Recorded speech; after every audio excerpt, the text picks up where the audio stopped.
The other. Anyone who isn't at that point, can they tell me why? Okay, are you ready to go? Fantastic. Thank you. Have you sent that back to the archive? Yes. So we've got that document up, but if we could just save it, so you obviously saved it in that position. You just close it here, you know how to close the document. Go to the top here.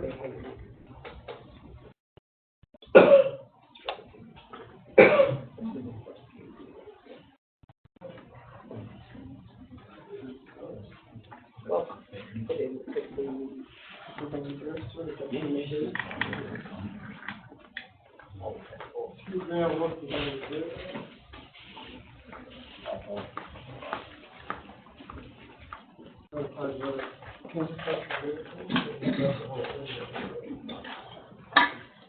So anyway, if you just close the document and just have the startup desktop forever.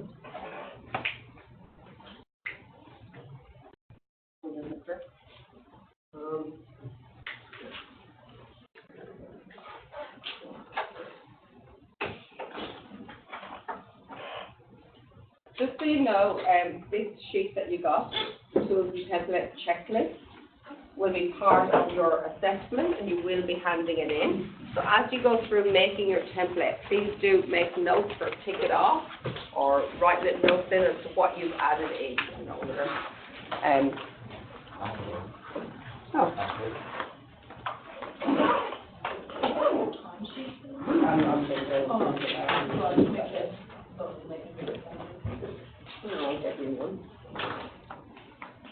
How's that one back? I don't know, I photocopy it. I thought we had more. So we're back at that page. So it's almost essential to show us how to open documents. So because we were just in that document, it comes up there as a file. The thumbnail, we can just click on that and open it up. So it shows us the full last project that we're working on. So when you're working on 2 or 3 projects, you can easily just open up the one you're last on. There's other options, obviously, the usual, we can go open there and find it in your Explorer. There's a quick taskbar up here where we can find it in there. And there's also, we can open documents through there. There's several different ways of finding it. Anyway, we just open up on that file again, get the document open.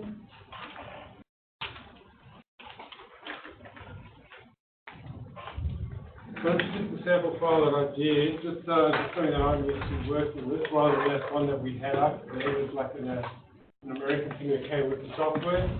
That didn't really have our sort of Australian type walls and various elements. So, to start off, look at that. For these pages, there's a lot of pictures in here that are telling us a whole lot of stuff, but we're going to cover the first 2 pages of it. So the first one is we're talking about the application menu. So this one here we've got options, various options that we can go through. We'll go through those later on, saving and so on. Let's save as, save, MCT print. Just close that.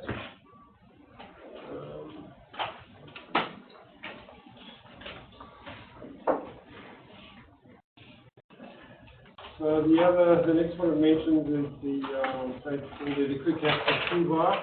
Is up the top here. So this is you can customize it to suit yourself. Say if we go modify, we check one of these tools that we use a lot. Say for instance rotate. We could right click on there and add to the toolbar.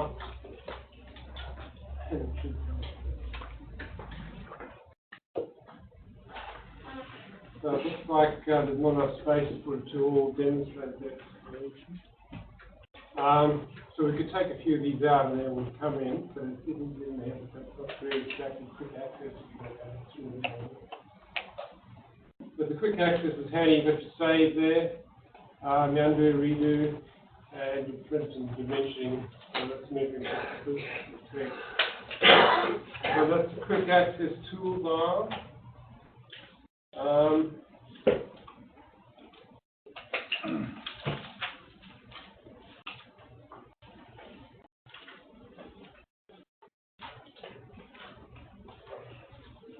get on to page 6 there in the notes. We'll start to describe the interface. So we've got the drawing area, which is this area here that we work in. Pretty self-explanatory. And then we go to the property palette. Once again, I've got it separated like we spoke last week with the properties palette there and the browser there. But you can do it the way it's set up there with them underneath each other. I think I mentioned like, you know, there's a lot of families in there. And if we end up with a lot of views, there ends up to be a lot of information there, and it's difficult to scroll through if you've only got a limit. So this is the properties palette. If we click inside the view, it comes up with the view properties. So it tells us the scale, drawing scale, and various other things affecting the view. So we've got a view template set up here, which is the floor plan. We just click that onto none. We just do that. That will allow us to edit the view properties.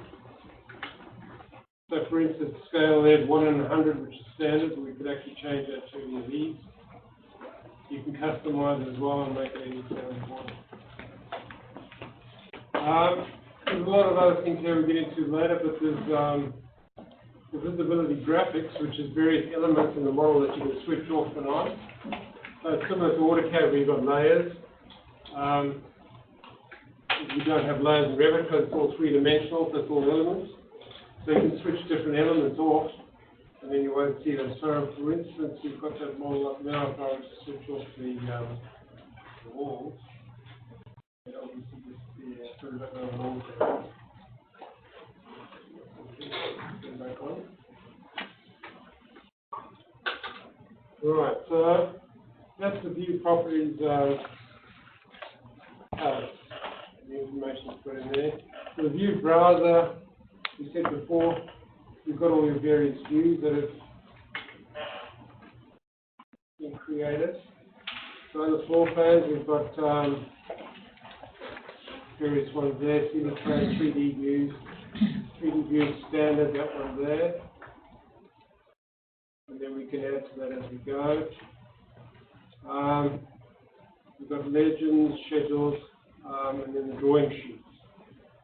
There's nothing in there right now. There's nothing in that one. This is where we're going to create a template probably next week. We can whack the templates in there and then start building up some drawing sheets for documenting the site. So that's all on the browser. Just go through these basic things quick, and then we can maybe do a little bit of drawing with this model.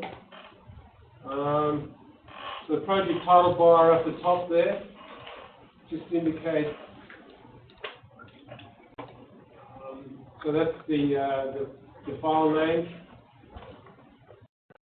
and it gives us what which view we're in. So we're in drawing sheet, cover sheet view. Okay, project title bar, and then the application menu we've spoken about. Quick access we've done. The info center toolbar is over here. So this is just if you want to type in a search and do your searches there. If you've any commands that you want to have a look at, and it'll go in there, go online, and it'll come into a Revit online page. This communication is communication between Autodesk and us. It's online, so it just comes up with any recent updates and information. Favorite sign in, and let's just switch on that one. So on page 9, it talks about the ribbons. That's where our drawing tools are. That's the ribbon area there. So if we go into architecture, you'll see the ribbons. This we're in a drawing sheet.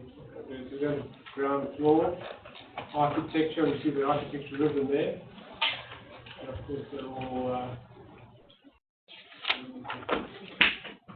So within the ribbon, there's it's broken up these vertical lines into sort of groups of commands that you can use. That's sort of logical setup. And some of them have got multiple. You can just click on wall there, It'll go straight into the wall command, or you can do this drop down. You can do architectural structural walls space. So if we go an architectural wall, give us all the architectural walls here. We can pick one and start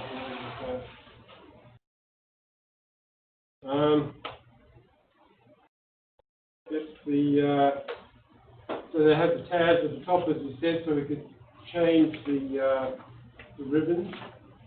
Go through the different tabs. The next one down there is the options bar. So some commands got options, some don't.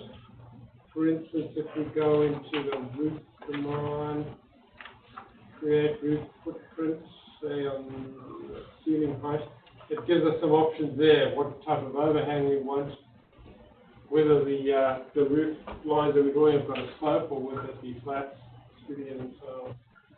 So we'll create some roofs later on and see how it works. So now it's in the roof create command, and so everything is listed out, and all it's going to do is waiting for us to create the roof, so we're going to just cancel that. Back to the drawing area.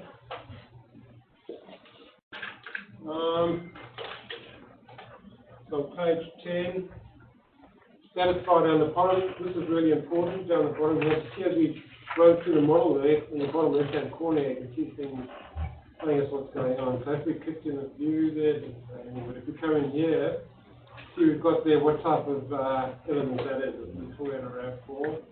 But it's really handy if you're really looking in an area and you're trying to find something, and sometimes there's a lot of information that's not very clear, so you can tab around there. So now it's found that shower. It's got some text there, the washing machine space. It's got the 10mm tile, so it's picked on the floor tiles there. And it's gone back to the stud wall, it's just going around. So we go there, that's a laundry shop. So you get the idea. It's a really handy tool that just to see where you are sometimes and you make sure you've got the right element that you selected. So when we actually select something like that vanity, it tells us we've selected that vanity element. So the next one is the view control bar down the bottom here. So there's various commands in there which are pretty useful. This one here is detail levels, which is set in the properties menu instead of the view templates. So because we switched that view template off, we can actually change them here. So if you look at the detail on the wall there, you can see it's been cut, and you can see the hatching and the brickwork. If we go to coarse detail, the hatching goes, so it's just outline. So this is needed when you have a drawing with a lot of information. You need to cut down on the detail so you can move around the files a bit quicker. But this is a small model, so it's no big deal. We can just keep on firing at the time. This is different ways of viewing it as wireframe and hidden line. That's all the hidden line at the moment. The sun and shadows we don't really use in floor plans. Just in three-dimensional presentation, really. So this one's pretty important here. We have the crop region. So this is the crop area. You see there's a bit of rubbish lying over here. Sometimes it has stuff lying around. It doesn't matter. I can just stay there because this is what's going to go on the drawing sheet. That's all you're going to see. So by clicking on that one there, I switched the border line on and off. We know it is. If I just put something on the border there, we can see what it does. And so if we go crop there, crop the region, see it's just that all the rubbish disappears, it's really half. And then we can just switch off the border line, and then that's what we did on our drawing sheet.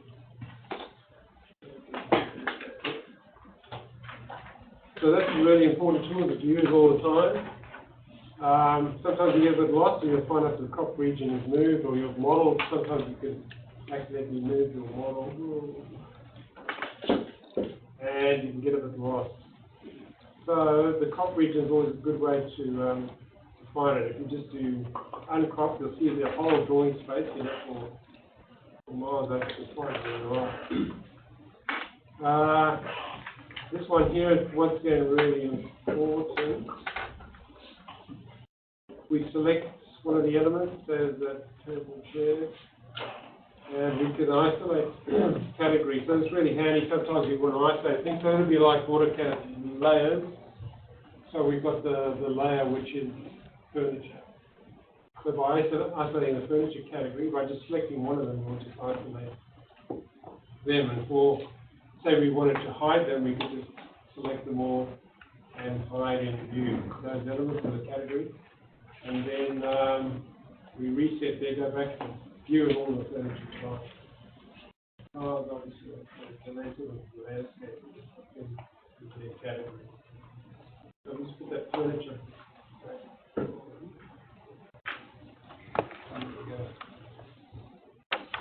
Where we view control bar, it's a little bit different in 3D. They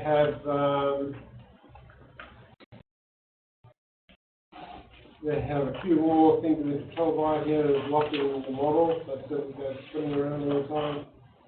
And there's a rendering key there. Those things you can access as well, and the view control, the rendering is there as well. Just a quick access there on that view control bar. So we nearly finished these things. We go to page 11, for instance, the navigation bar. Go back to that ground floor. So we brought this up last time.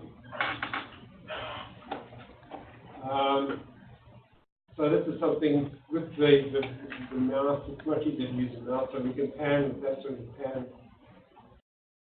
Oh, I'm just not used to using it. So pan and do whatever, but you can obviously do that with your wheels, the mouse wheel in and out, and just hold the mouse wheel down and you can pan it. And then 3D, basically the same thing, but you've also got to think if you just pick on something to be your origin, and then shift and hold down your wheel on the mouse, and you can go through there.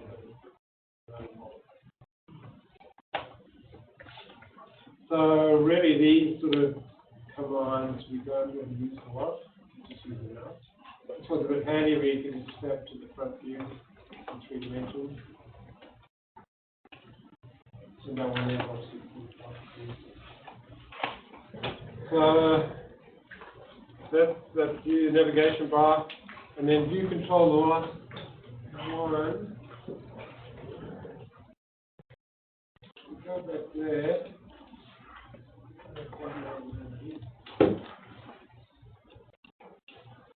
This looks a bit weird because I think that might be it. I don't know whether that's going to close, what it's going to close, but it should be.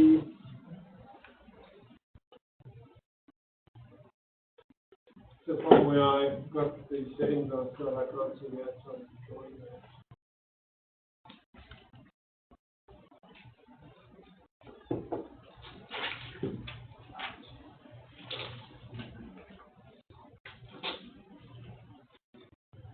I can't see it. I don't know how the setup's working.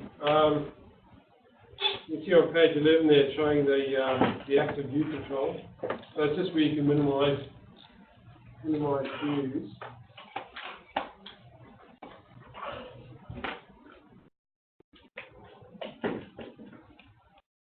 Oh, sorry. Let me go there again.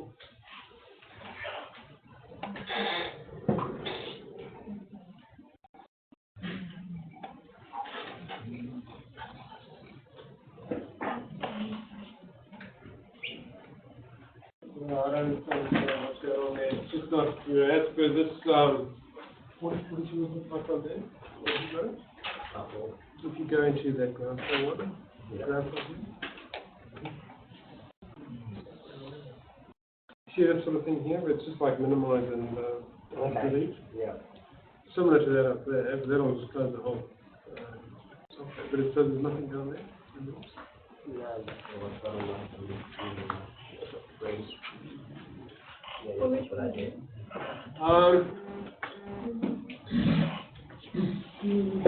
At the top there, that's the normal view. Yeah, it's closed and closed there. There should be one down here. I'm pretty nice and doesn't have it. Oh, that's the old version. Yeah. That's yeah. If you look at that Revit sign on the corner there, you can tell that it's not it's different to what my skin looks like. Yeah, I noticed it, because I used 2017, you know. Yeah, that there doesn't match. Yeah, exactly, yeah, that's why I closed it down on initially. Yeah, so this is referencing to an old, ribbon. Yeah, it's probably 16. So that's weird, this is. So when you've got a couple of tabs open in 19, you can go with each one along there, is that replacing work? Yeah, I guess so. Yeah. Yeah. It looks a bit more like that, what you did on OneDrive or something where you should have it open along the top like a web drive. Yeah.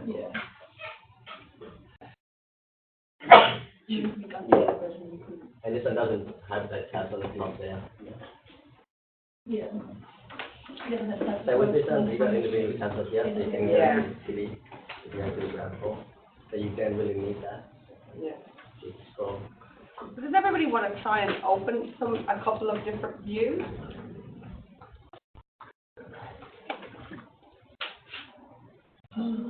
Using your browser, click on the number of different views in that drawing.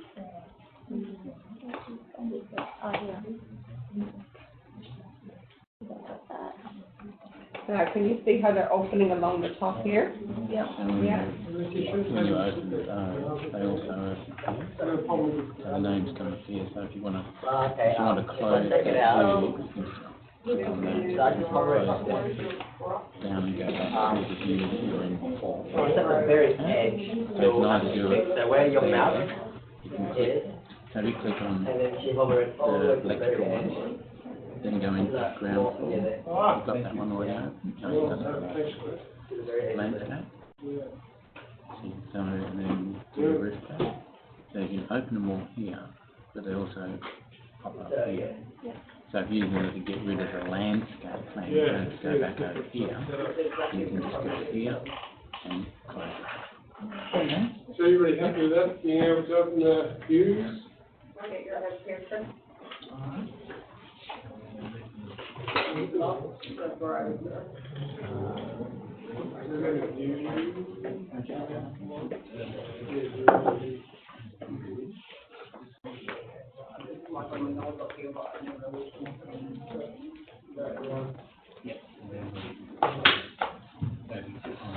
I'm Andy.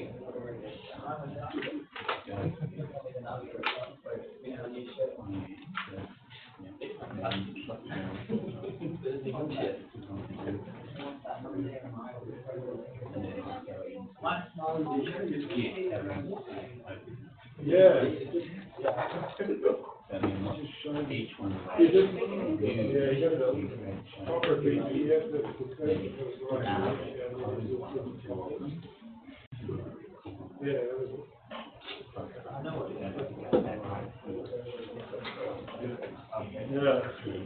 Yeah. And you can open.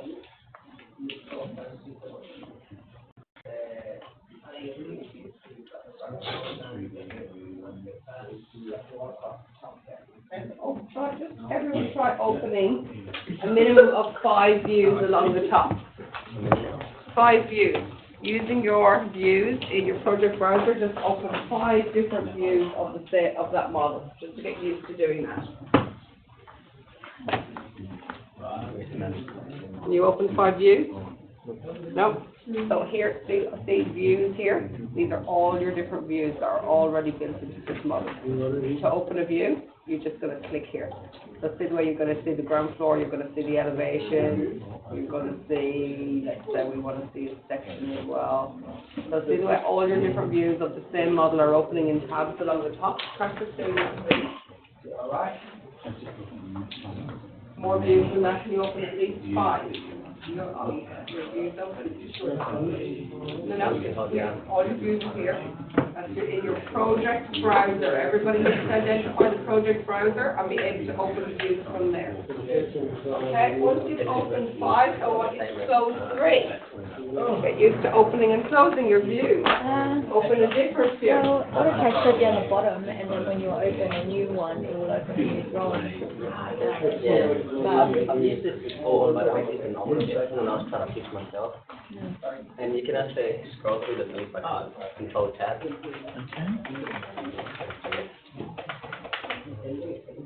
Yeah. You're just a mouse and keyboard operator. You're all right with the project browser? You know where to find your views? Okay, that's a good exercise for everyone just to be able to open those views and use the project browser. So I think the difference is that we can close them. Yeah, Whoever created this file. Everybody's got the hang of that? Any questions? Need to wave your little red. Remember these? Our traffic lights. If you're in trouble, please wave your red one in the air. It's really important, especially in software training, that you keep up. Oh, Kissy! I should take a picture of that one. So no, you haven't even got one here. If you're in trouble, you hold it up. Open the door and then Okay, so you done that view, you don't need that anymore. You don't go back over here, close.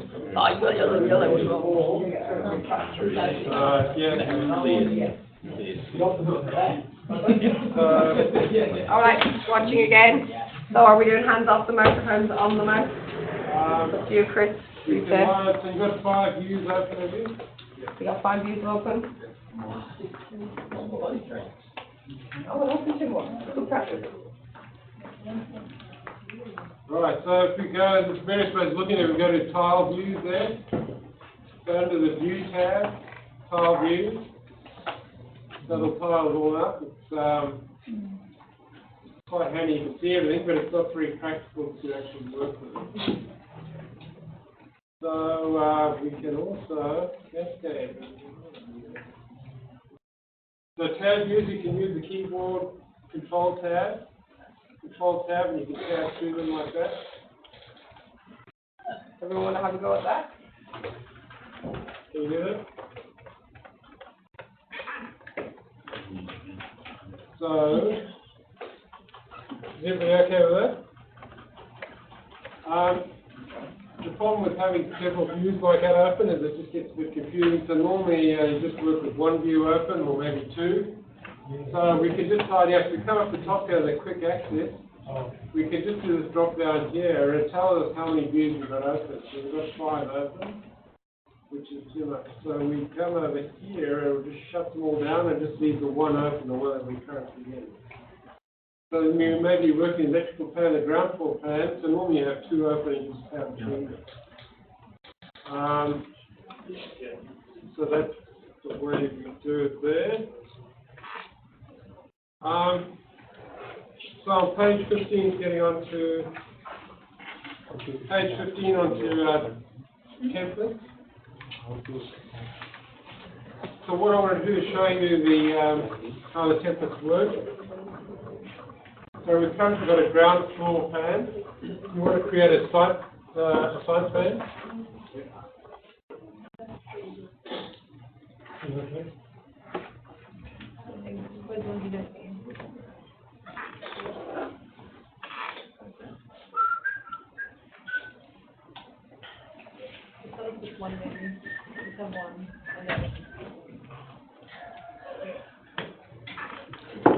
Okay, so what?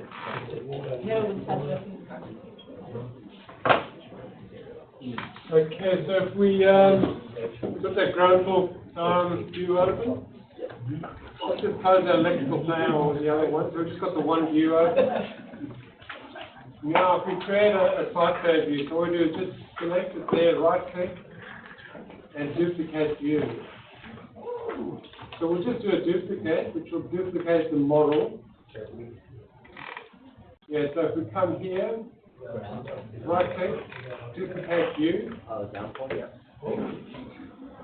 So we just got a duplicate straight, so that'll just give us the model information and none of the details.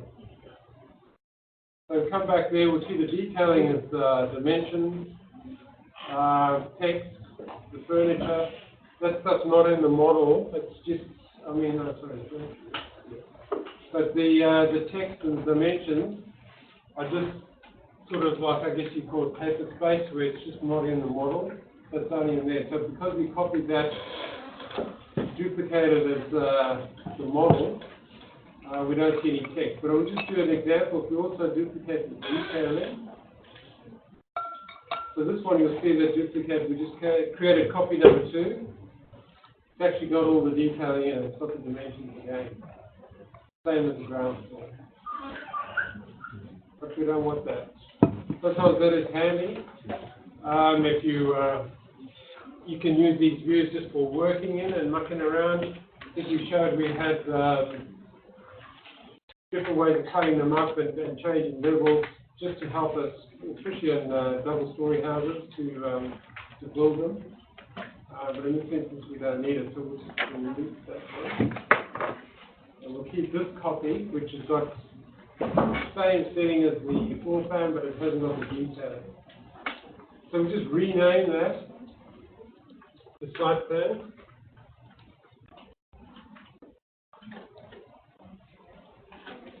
So we should have the site plan open there, which looks the same floor plan without the detailing of dimensions. You all got that? No, what? No.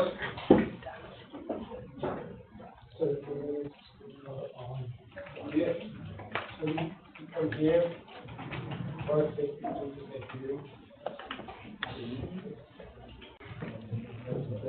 and we just rename that to site plan. So you got that, you know? Yeah, I've got it. And anyone else not got it? So that's all. So now we want to change the information we see on the site plan, because that's not the information we want to see on the site plan. Normally it's just the footprint of the building. So just the, say, the floor slab and the roof outline. So we need to change the settings there. So if we come over here on properties, so we're just looking at view here, so we're looking at view properties. If we go to view template, we've got nothing on, so if we pick the site plan template, and it changes it. So it switches off all the furniture, the walls.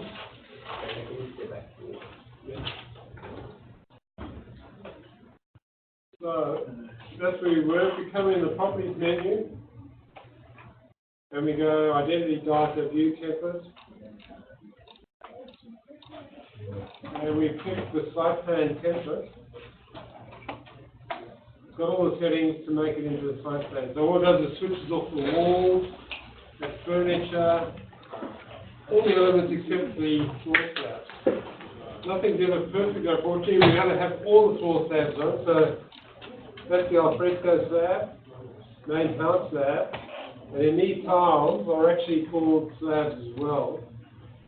So the tiles in the wet areas, and it sort of has to come along. That's not a problem. We just select them and right click, hide in view, those elements we just selected. So if we were to copy this file in the future and use that site plan as it is, that's those tiles wouldn't come on. So what do we have to change it to? So The view template. yeah. Architectural site plan. Yeah, so you go to the very bottom one. Yeah. Oh, it doesn't change it.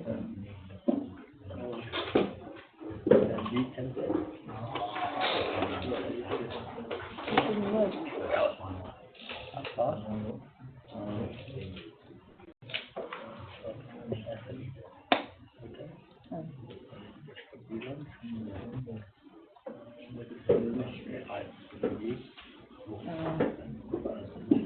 Right, thanks.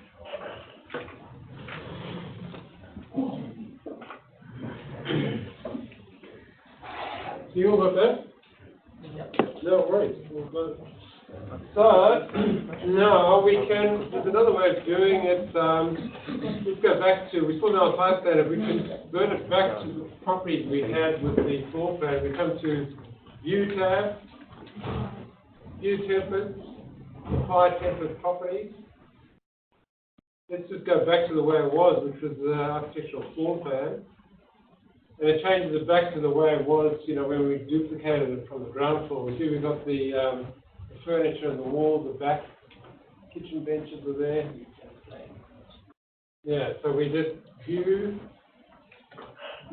template, apply template properties, and we changed it, we went to a particular floor plan, okay. And change it back there. Mine comes up with an error. Target views, have a view template sign. Sorry, we got to,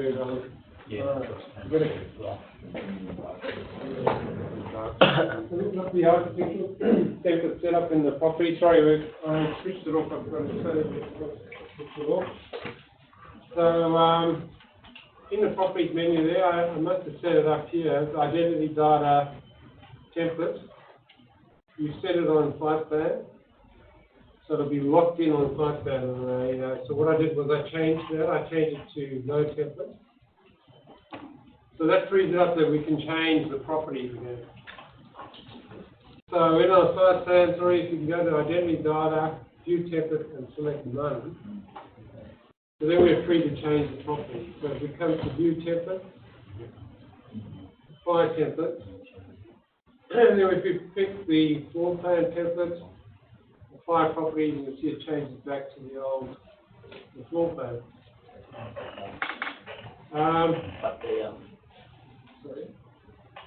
But there's tiles for the things disappeared. The tiles don't do because we switched them all. Okay.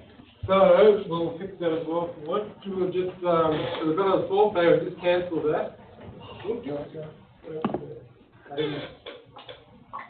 You've got it as floor plan. Yeah, so like it's pointed out, the floor tiles are missing. Because we switched them off, that is locked in. So if we go to this down the bottom here, we click on reveal hidden element. It shows us what's been switched off. We can see the view of the floor tiles there. So we can just select those, right click, unhide those elements. And then we switch off the reveal hidden elements and they're back again. So we're back to the way we were. So that's pretty cool. We don't want to be there, so we'll just change it back to site plan. So if we come to identity data, we'll change it to site plan template. And we switch those floor tiles off again. Hide and view elements. So site plan's fixed up. Anyone got that one? Okay.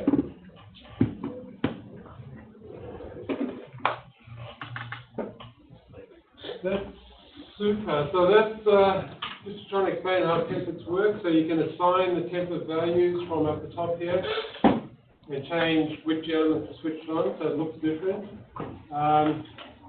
We can use the view template, and when you do that, as we've done now, it locks it in, and so we can't change anything there, which sometimes is good and sometimes not so good.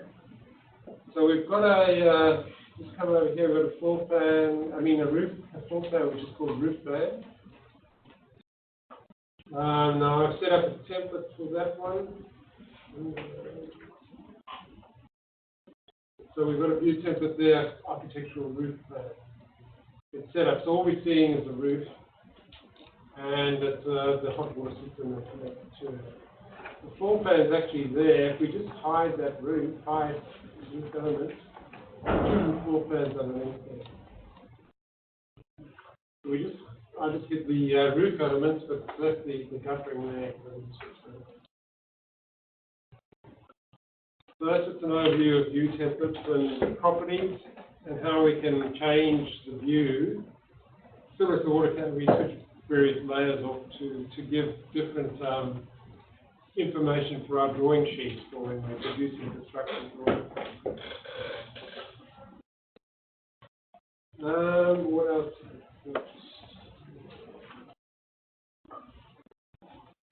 So that was page 15. We spoke about templates. And 16, we're talking about, it talks about floor plan, about view scale. So if we just, let's just close that roof plan. close the site plan which has the ground floor open. Then if we can just right click, duplicate view with the detailing this time. So now we've got two views there and we can just tile them. So we've got a view, tile. So have you all got that? I think you need to go a bit slower there, Chris, just step by step, maybe 3 times. Just doing what that command is. Any guys haven't got it?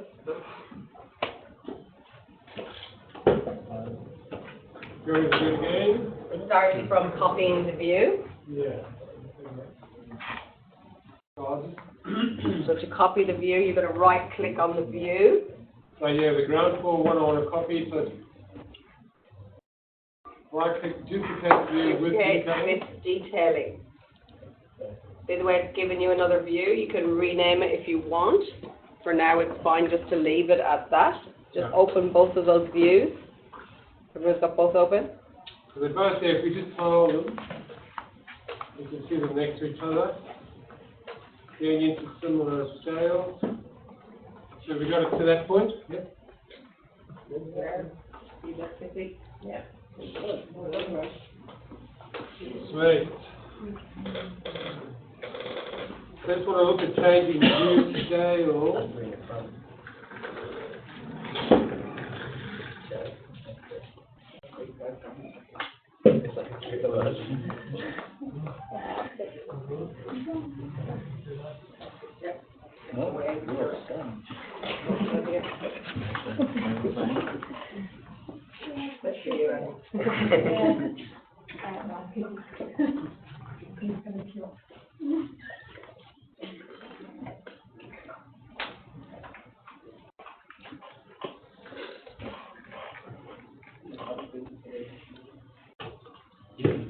So all it does here is to change scale. So if we click into the one that we just copied, ground floor copy, so we can come here and we can change the view scale.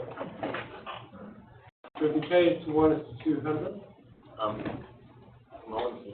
Yeah, mine too. Ah, so sorry, that'll be the you've got a view template there. So come down to identity data, view template, just select none. Okay. And that frees you up to make those changes. So it's a little bit different to AutoCAD. AutoCAD, we had our template file and we would start every drawing by using that template file. In Revit, the templates are assigned or applied to a view. Okay? So these are views that we've got up on the screen here. And if we want to assign a template for them, and we can have all different types of templates, we assign the template here on the view template. So if you want to be able to have lots of flexibility, you leave that as none. And then when you want to assign a template and you want to adopt certain properties of a template, because that's what templates are all about, the properties that they contain, then we assign or apply the view template. Do you agree, Chris? Yeah, that's right. Okay. Are you turning yours off to none on the slide where it's missing it, or have you got it default that every time you open the thing it's going to be? No, probably, yeah, did it? Yeah, I had it closed when I created the copy, so both of them were, there was none, no template. You guys might have copied it when you had the template on, but both of them had templates. But it's a good opportunity to find that place where it says assigning your view template and change it to none right now on both of those views. Ah, why do tiles come in one over the other, Chris? Not side by side. I don't know how to fix this problem. Odd views, yeah. And it depends which one you select, does it? Oh no, they're side by side now. Okay. Why did they come in over the other? How did you make that happen, Steven? Did you have more than 2 worksheets and you crossed them out? That's happened to me. Yeah, maybe. So have you made your view template set to none? Have you found where that is? Got that all right, Katrina? You set your view template to none? You too, Campbell? View template set to none? Okay, so those, we've got those two floor plans now with different scales. All right with that, did you? We can just close that and just open Sorry, up. copy what scale do you want us to change it to? 1 to 200? Oh yeah, change it to 1 to 200. Okay. And everyone's got their scale 1 to 200 set on the ground floor copy 1? Yep, now I do. Right, so if we just open up, go to sheets and open up, cover sheet. Close the other two. What's that, sorry? Close the other two. Yeah, you can close them off, yeah. Okay. I just wanted to drag it in here, I didn't actually do this, but I was just doing that. Drag it in. Yeah, so if you go into the sheet and then you just pick one of the floor plans and then drag it onto the sheet and drop it in there. So that's where we can see the difference in those two plans. So the one on the right is the copy we made, the 1:200. And the one on the left is the 1:100, which we'd normally have putting on an A3 sheet. This is an A3 sheet. And that just fits perfectly. So just that some way of actually seeing the difference in the scales, and you only see them when they're actually on the drawing sheets.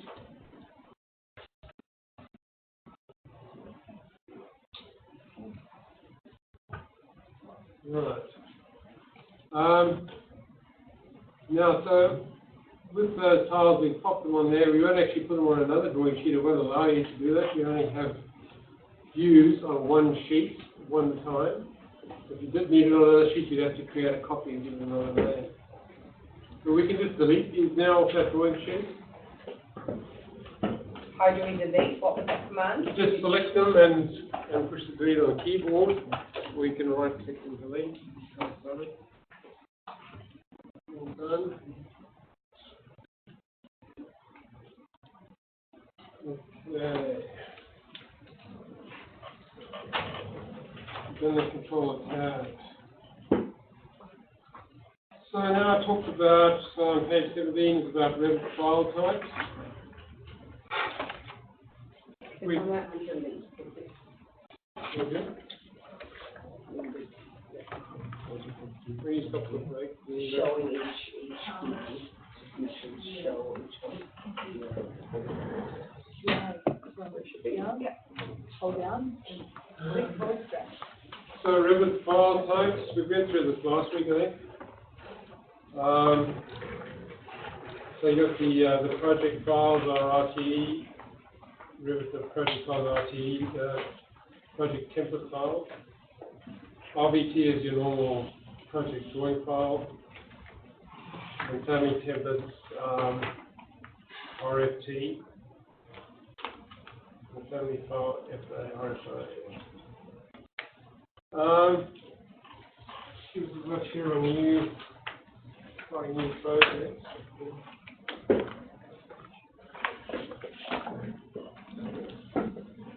Did you want to stop for a break or when you stop for a break? Usually goes about 10:30 and Okay. that's the start of you. You can stop earlier if you want. Yeah, no, we can just go through this a little bit. Sort of we've been through it already to a certain extent. We'll just have a look, the project browser, this is a tricky one where it's not actually the big R anymore, you just push that there. Coming to the options menu.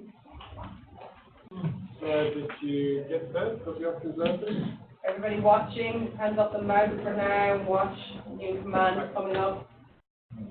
So we've got file options. And this is an important one here as a reminder. So it doesn't do automatic save. I think AutoCAD does auto save. Yep. This Revit, you have to save it yourself, but it does give you a reminder. So you can set it, I have mine set at 15 minutes, and even that's pretty, I prefer it a bit sooner. But you can set up 4 hours, which is a bit crazy. So you can set that to 15 minutes. And then the other important thing here is file locations. So our architectural templates give us an address where they're situated. So those were all loaded on when the software was loaded on the system. They'll be in some systems folder. But you can obviously get in there and browse and put your own templates in there. So I think that was all we got to do on that one. So we've been through the opening of the file.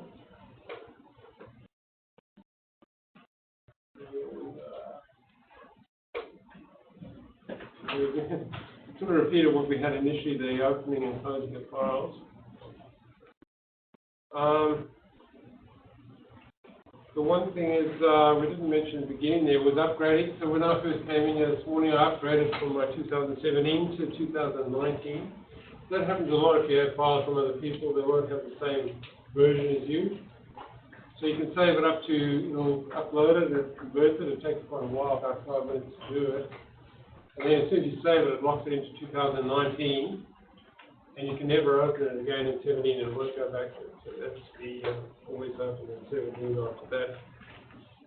So if you are collaborating with other consultants, you have to use the same version of Revit. I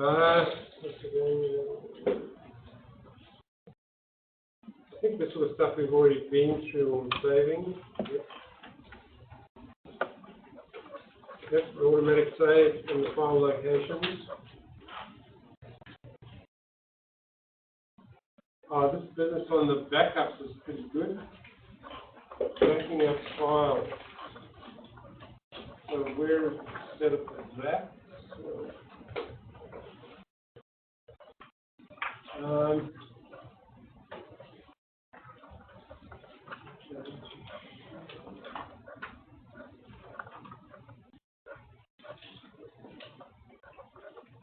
But as you can see there, you can specify the amount of backups that it does. Oh, that's right. So we need saving. So we've got to get into some sort of save file. I'm not too sure how we do this. So when we get into that save, into this drop down here, so I went to File, Save As, Project. We've got options there. That's where we can set the amount of backups. For the moment, it's set to 3. Every time it does a backup, it saves them. And these files are huge, so it takes up a lot of space on your hard drive, but they are valuable to have. So I think I only have about 5 of them backing up. So if you have a crash, it'll do a recovery. But sometimes the recovery files are not that good, so you want to go back to your last backup. But sometimes it's good to just have several backups, because even your backup from the day before, every time you do a save, the last backup drops off and it's a new one. So I normally have that set to 5 backups. So as you can see on page 23, it's showing us there where the file is located. If I could just find, you can open up your folder wherever your file is located right now. Mine is in there. So I haven't done any backups. So this will be set up somehow that we can't see backups. It's only showing us the current file. Isn't that the backup? Oh, that's the backup there, you're right. So that's, it's like, I haven't done a save, that's fine. I probably haven't done any save. If I can file save, it should save in that location, yeah. So can everyone do a file save? Hit save, that's all you need to do. So that's going to do a file save as? Yeah. So if you do file save as, you get the opportunity to just go to the options and change the amount of backups. Let's have a look now. I did the 2 saves and now we've got 2 more backups here. And see the way your backup files are writing? They're writing into the folder that you're doing you're saving your file in. So this is your file. Chris? Yeah, that's the file. That's the actual file. And then these are backups. They're just giving them that number 0001, 0002, 0003. So you can control down here in options. Where are my options gone? I do a file yeah, save you got to as. do the save as. So let's do that together. Let's look at File save as, project. project. And then we're going to look in here in our options. And everyone's going to set this to the maximum backup. I would say 3 probably is enough. Some of them are not, when you do save as, it's not giving the option of selecting the project. That's what I say. It's selecting template. Yeah, I was showing just up. happy to see Have a look at that. it. Yours worked okay there? Yeah. So did you set your options to be a maximum of, I would say set it to 3. 3 backups is fine. So the last 3 times you hit save, you're gonna have a copy of that in your file at any one time. And it's gonna continually automatically update that. It's gonna drop the oldest one off and it's gonna bring the newest one in every time you hit save. Quite a good system actually. But we don't want to have 10 backup files in there. That is a huge amount of storage space. Revit files are very big, 3D models, very, very big. We don't want to have, you know, what is the point of having 0, 1 to 0, 10 in that folder? You're never going to need all 10 of those backups. Having 3 is fine. Mine's only generating one backup. Well, you can change your options. I've already changed it, but when I save it in. Save again. Right, yeah, you might want to hit save a couple of times to see if it's working. I think we just have to remember not to delete elements of the model. Yeah.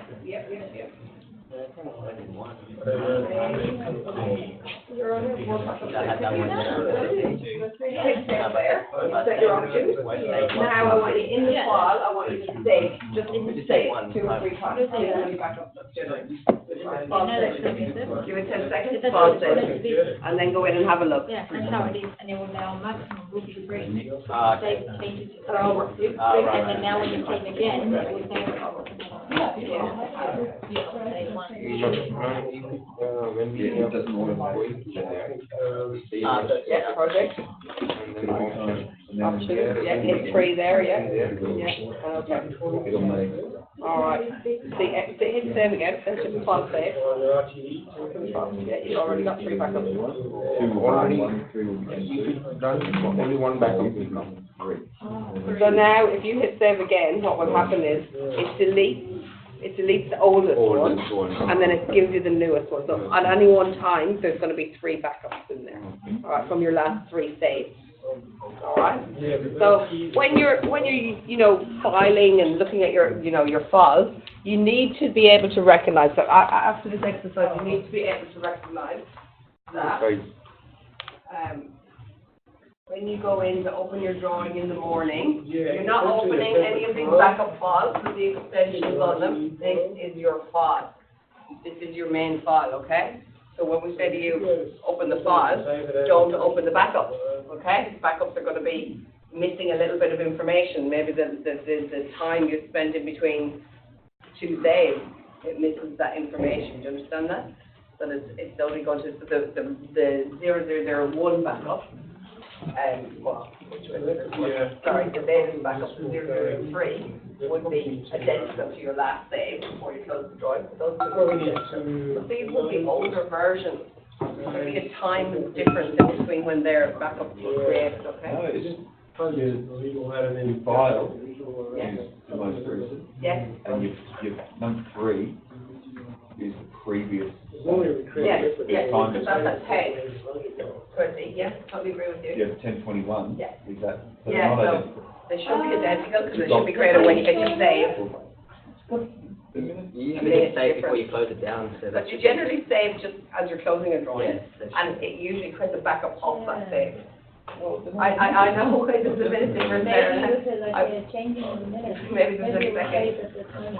But you are, like, all I would say, Nick, is I would totally go with you, Nick. If I save this file, and this is my file that I'm working in, and this is my save, that's the one I'm going to open the next time I go in. I'm not going to open any of the backups unless I have an issue and I need to recover a backup file. You'll notice that they have the same file extension as the main file. They're all .rbt files, okay? So it's not like CAT where we had the BAK backup file and we had the DWG. It looks like the same file. I need you guys to look at that and recognize if you go into a folder structure and that's what you're seeing, you're going to be able to recognize which is your most current file and be able to open that one and not to get confused with the way Revit makes the backups. Is that clear? Yeah, it doesn't replace the numbering. I just haven't set Does it, it so up. yeah, how many what were the It numbers? goes- So I've got my going. original, I set it at 3 backups, but now there's 4 backups. Oh. But the original and now it's 17651. When I finish a job or when I finish a drawing in Revit, I will physically come into the file myself and I will literally delete all of the backups except for one. the most recent one, and my drawing file. You can delete them, but I wouldn't delete all of them. I would always keep the most recent one. Yeah. You can physically delete them, there's no problem in that, they're just backup files. And I don't know why, when we set it to a maximum of 3, that it's got 4 in your folder. That should not be happening. You should only ever have 3. But I certainly, when I started using Revit first, I used to just have, issues with having 10 backup files and the drawing, and the whole file folder was getting to be enormous. Because these are all, every single one of them is a big file. Look at this. Font size that you've got in there. Look how many times it's duplicating itself when it's backing up. So we just need to be aware of those things. And that's how Revit operates. Okay, it is morning tea time, so take maybe 15. We'll come back to that afterwards. Oh, yeah, well, I use my life in all the time, so I don't wear anything any day. I walk around and think, I put it down, I talk to someone, I put it down. Where's my coffee? The backup file, before that, the backup file. 001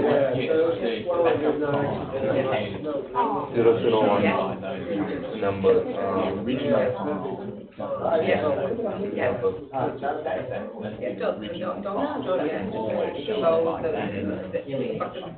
Getting information is important. And check always it.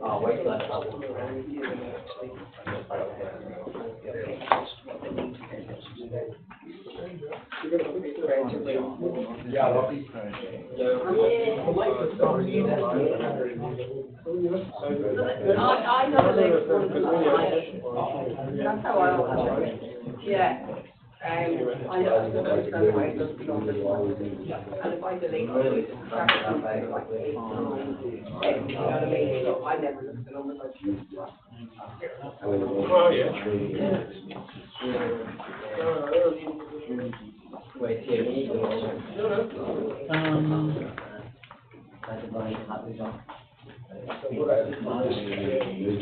when you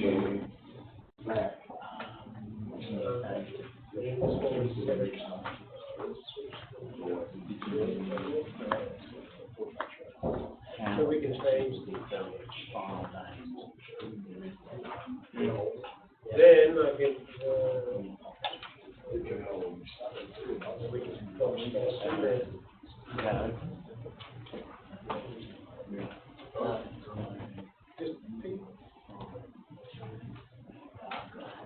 so that was one of the 200.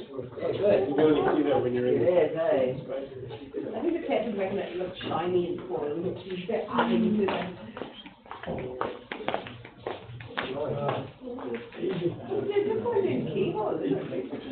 Yeah. Or is that all? Yeah, this is one of the. Yeah, yeah, exactly. Yeah, there's a color, but I guess that's just getting color that I'm thinking that. That was it. Yeah.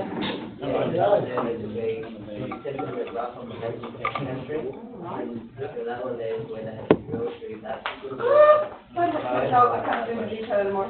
When I was going to just like, But yeah, that one was. never would have been a nurse. Yeah. Sorry, man. Yeah, you're right. I am interested with it, I can't listen to it. You start telling me about where they're machine was, I didn't do that. Yeah. Not sure if Changed. changed. Is that a reword? Yeah. Sooner or later, no problem. Yeah, so, it's showing up.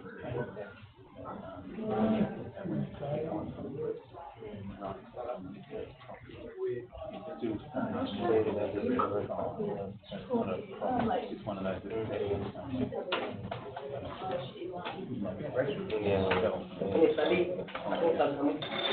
Don't worry. Use the remote phone. Yeah. It's all good. Thank you.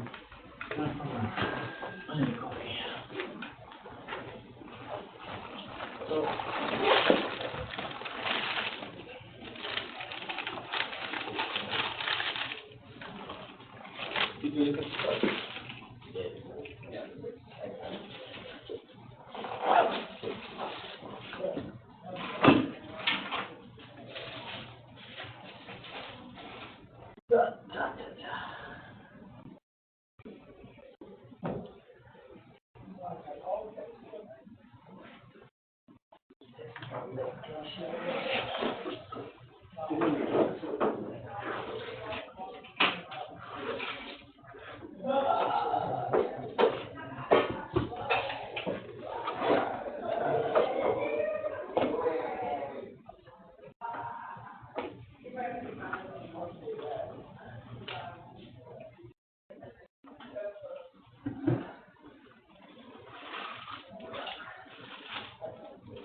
What good blood should I take today?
Do you go hunting much? Or do you ever go hunting? Gun? Yeah, I'm applying for my gun license. I don't have a gun license. Oh. I've got a gun. Not the other. I've got a gun in Indonesia. There's deers in Indonesia. Me and my uncle, we travel to a nearby island. And yes, I take my little 22 rifle. Shoot some deers. And bats. Bats? Nice. So easy. Yeah. I've tried it back. You tried bats? Yeah. When I went to one a while ago, Yeah. it was horrendous. Oh, really? Why, because you just Tastes like urine. okay. Well, yeah, no, we're hunting free time. But yeah, so we put it, it was cooked nice, it was really nice. I like the meat. Yeah, we shoot deers and we shoot bats at this one island. We go like about 6 o'clock in the afternoon, when all the deers and stuff are starting to like find a little nesting place. And we shoot one of them, have that for dinner, and then we go back the next day about like 2 o'clock. And then the night time we shoot some bats, and then take that back. Back when? Yesterday? Last night? No, the day before, Monday? Geese? Yeah. Oh, they're good eating eggs. Yeah. I kind of like them. My mum's like, The way they so like, the excited. way they cook, like, they get the wings, they like put it all in freezer and then they just scrap it and pull it and then just give it to them. Really? Yeah, have you ever done? No. I haven't been, I'm not a fan myself. Oh, so you just do it, little slit behind the back of the thing and grab the wing and you just pull it back and just like takes away the skin with the thing. And then you start getting all the meat and stuff like that. Pretty cool. But when fishing yesterday, so we got the barramundi and mango cherry pie for my mum. Where did you go barramundi fishing? Just at the harbour, I think. Oh, really?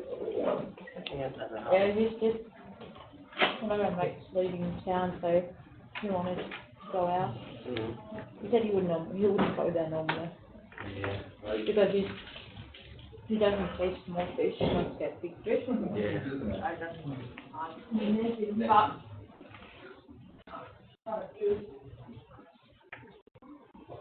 Usually, yeah,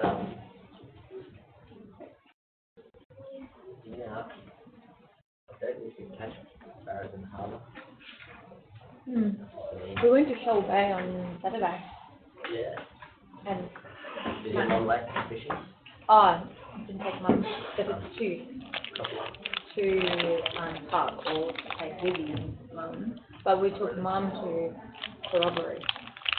But that's got both, doesn't it? What? Have Vivi's never been on the boat before? Yeah, she's been on the boat, but it got pretty rough when we came back from Shore Bay. Yeah. It was like really bumpy. I mean, unless you go really slow. Yeah. So it was quite windy. Just like to stand right in the middle of the boat when he's like, and he's like, whoa. Oh, really? Like, yeah. No, Vivi starts to like climb. She loves being in the boat, like when that's swinging boat, it's like, Yeah. get in. One time I took, just went out there and the wings picked up and then actually the waves started getting bigger and it started rolling. And like, oh my gosh, alright, let's go back to the shore. But then like I was one thing in there and just like, But if you have like a mini life jacket. because you get booked if you get put out of charge like a kid. Oh, fair enough. Yeah, so I put in the life jacket and everything as well. I put in like a really bright yellow hat as well. So that in case if we did go overboard, then you could see it. Yeah. Yeah, the first time we took Vivi out on the boat, she fell asleep. She slept all the way through. Yeah, it's weird how kids say they just sleep through it. Like I was just cruising to my fishing spot and Tristan, he was sitting on my lap, and he was there like this. And I'm like, wait, Tristan, what are you doing? It was like sleep, snoring away. I think it's just that nice breeze. And also the motion. Yeah. The boat. Yeah. No, it was so funny, I was like holding her. Yeah. And yeah, Tristan had his arms playing on my lap. I mean, his body spread on my lap. We were thinking that we might get a bean bag for her. On the boat. On the boat, yeah. Because it's kind of like, you know. Yeah, you can get those poolside pool bean bags. That's like cold water. Oh, okay, yeah. So those are good. At least it doesn't get wet. So you know. Yeah, good idea. Yeah. Because it was like when we took Vivi and Mum out the other day, then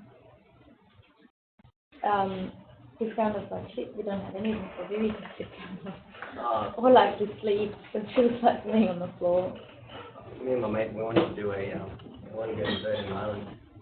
We want to do a trip up from the north west Virgin Islands. So on a high tide you go into the creek and there's a pool of water that gets collected there. On the low tide everything washes out, so you'll be stuck there until the next high tide comes. Well, that's what we were at Shore Bay. Yeah. So that owns like and if you fish there, you get so much fish, but you have to like sleep there overnight or whatever. And it's riddled with heaps of mozzies and things. So me and my mate were like, yeah, let's do it. It's cool. So we're planning that. I don't know how we're going to do it. It'll be good challenge anyway. Does your boat have like that flooring inside? Yeah. Yeah, I'm fixing 40 horses, but I can have 40 at the moment. I was already fixed, and then I just had to stop it. I think we're gonna sell our boat soon. Yeah. Get a better one.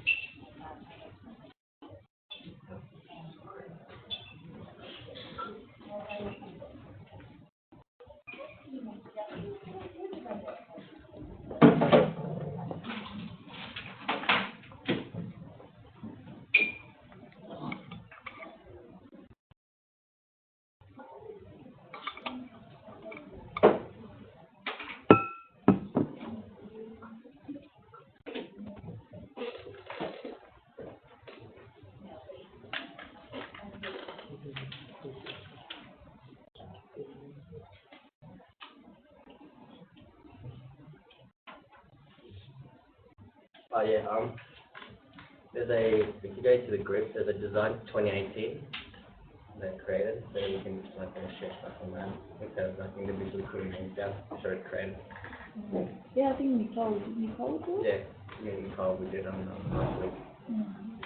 So I'm gonna pick some stock photos then from yesterday.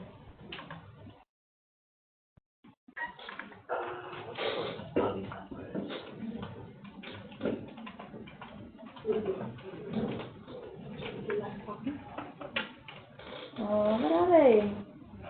2,000. But what are they? What's the breed? I don't know about it. Oh, I can tell you what breed. It's a kind of poodle mix, isn't it? Labradoodles. Do you think it's Labradoodle? Yeah, little Labradoodles.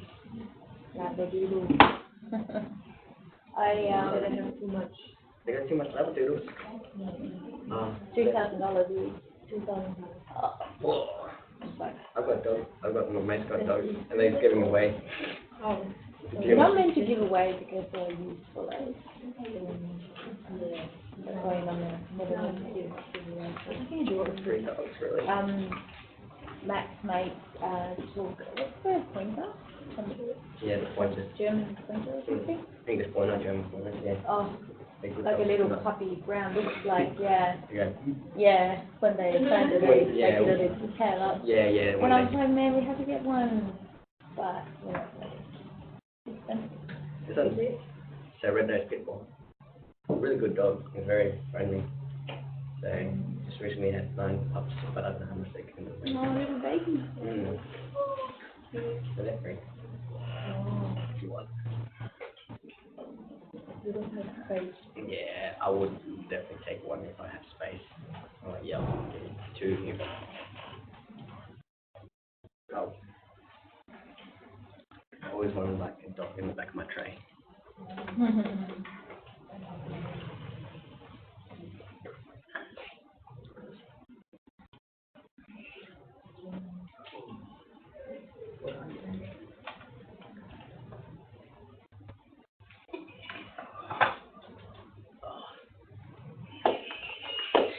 Can we try this, Sharon? The volcano one? No. It's the super hot one? Looks spicy. It is. It's the spiciest one you can get in the shop. Killer. But it's nice, though. It's got good. Dry or blue? Oh, yeah, you add it to the water. You have to make it. But, yeah, it's got a good taste. I like the taste, but yeah, it's very spicy.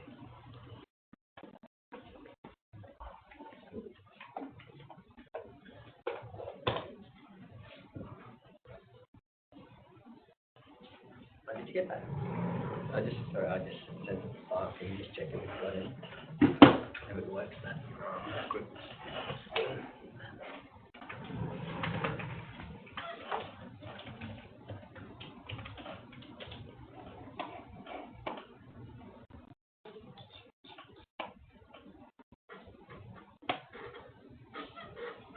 Has Carly like photos?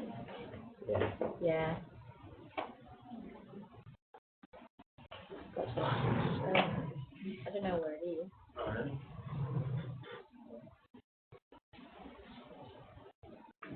I don't know. This must be. There's nothing there. Yeah.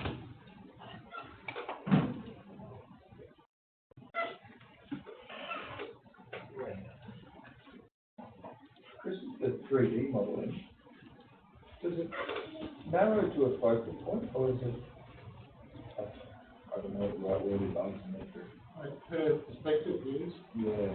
Yeah, you can do that with the cameras. You can set it up to make like Oh. a perspective, so it's being. So the image that you're on right now, if you grab something from like the IKEA factory or something, several hundred meters long, Yeah. and you look at it from the corner that you're at right, it doesn't narrow down. Yeah, you can do perspective views. I don't know if I've ever, for instance, had a look under view. You have 3D view camera. So with the camera, you take a shot like that and create this view here. Okay. Yep. image is definitely. Yeah, certainly, I mean, you can imagine, yeah, if it was a factory going on forever over there, yeah, it would take a But anyway, I don't know, but like city, is a little bit, I, like young for, no, there was like something in the background. oh, those ones, yeah, so you could just select them and right click, Okay, you can put it there. yeah, Cool. you can work in 3D as well. Yeah, these lines here, these roof lines are actually model lines. Model lines means they're clear and all of these. So that's why they're in 3D and they get annoying. But, same thing, you can like hide and view the category and and then normally when I'm drawing, you normally just have a project from previous project and just strip down the walls and just start again. So all those settings are just there. Yeah. It doesn't do that. So according to what we're doing is to create references every time, so you start from scratch. But, we can have stuff set up there, which is what we'll look at next time. So that's the first assessment, we'll do that next week. We're going to create a template file, load some families in there, create a tile block. That's all we're going to do. That's all we're going to do, and we're going to do that for next week.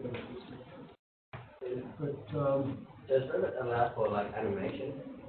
yeah, you can do walkthroughs. I still got a roof in it, but,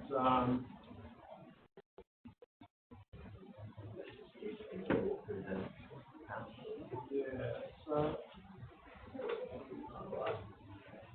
but that was a walking path. They're going to do it, like it goes like that, the bendy line is one if you're going to be walking it. Yeah. You don't want to go walking through the walls. Yeah. Probably in those 3D shooting games, they use the software to make those buildings. Yeah. It doesn't walk through doors and walls, that's what they're doing. But, we have it like that, and then create, play, walk through.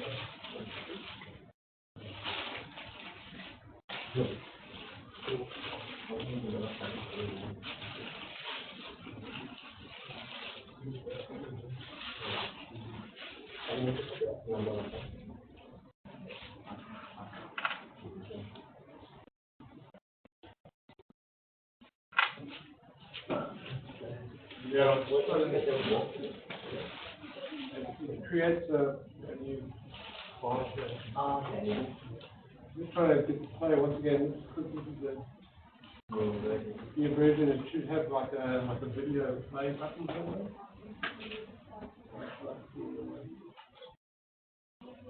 Are they? Oh, there we go. Cool. Look at that. Yeah, video. Oops. So that's pretty cool, but you've got to like put a ceiling in and paint all the walls, put tiles on. Yeah. You can put a lot of detail in the kitchen there, you put the taps in there. So it actually looks almost like it looks. If you put lights in there and you have artificial lights, it's like a phone. So we get that. So if you 3D, you can go through, and then you can slow it down like you're going to a car, so you put it at speed. So yeah, it looks pretty good. In that video, you can export it and you can just watch it, you know, with normal video player. Yeah. What about the like, say for example, you're setting, you took that video before where you're setting up that thing. Can you make like an animation with the garage doors opening? Oh, yeah, not with this particular family, but you can get families like that. Yeah? Oh, yeah, that'll be like an animation, you know. Yeah. Heroin. But these families like Yeah. Yeah. Actually create those animation families. So you can actually get an animation of someone walking towards the house. Yeah, you get people, you know, walking around, you actually see people moving. Yeah. And cars as well. Yeah, I'd like to get that, but I've seen some of it, they're just like real videos. Yeah. Almost like real. Did you see the walkthrough? Quite amazing. I saw guys did something for that new hotel, they did a try and, you know, get it off to try and win the job. And they had a boat going around and thing, and then you had eternal swimming. I understand it. How many shit houses and buildings do you think are being sold off that really well put together? That hotel they are gonna build is horrible, isn't it? Oh, really nice. Is everyone back? Shall we get started? When are you off again? When are you going to Poland? This Friday. What's on day? So I just go, I don't know what to get. go back to ground floor.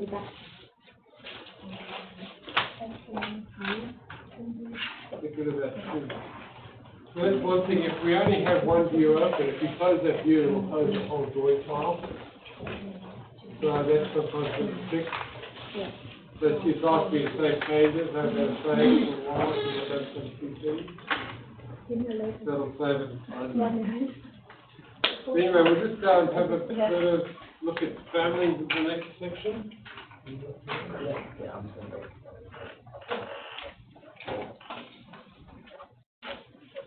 So, where were we? This is where it's called backup. What page were we on? 26 maybe?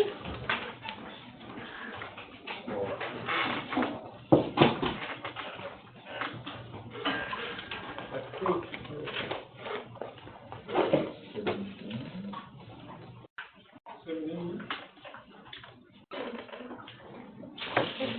So I think we've covered all that saving closing files and backups and all that nonsense. So we get on to page 26 is the Revit fundamentals. Next to the section. All that other stuff, opening and closing files, all like you guys are used to with Excel and Microsoft, it's all the same, pretty simple. So this one here is the Steel Revit fundamentals. So as we've spoken about this before about Revit being three-dimensional software, but you know when you put in the drawing sheets, you're looking in 2D. So we saw that where we had the two floor plans, one is 200 and one is 100. You can see the different scales. We're going to see in our drawing sheet. So what it's saying here, the good thing about it is we can have one model that you can share with other designers, like electrical or mechanical designers, air conditioning, whatever.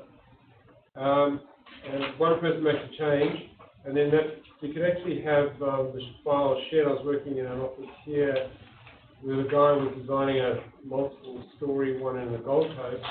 So there was a designer working there, and the guy was working on it here at the same time on the same model.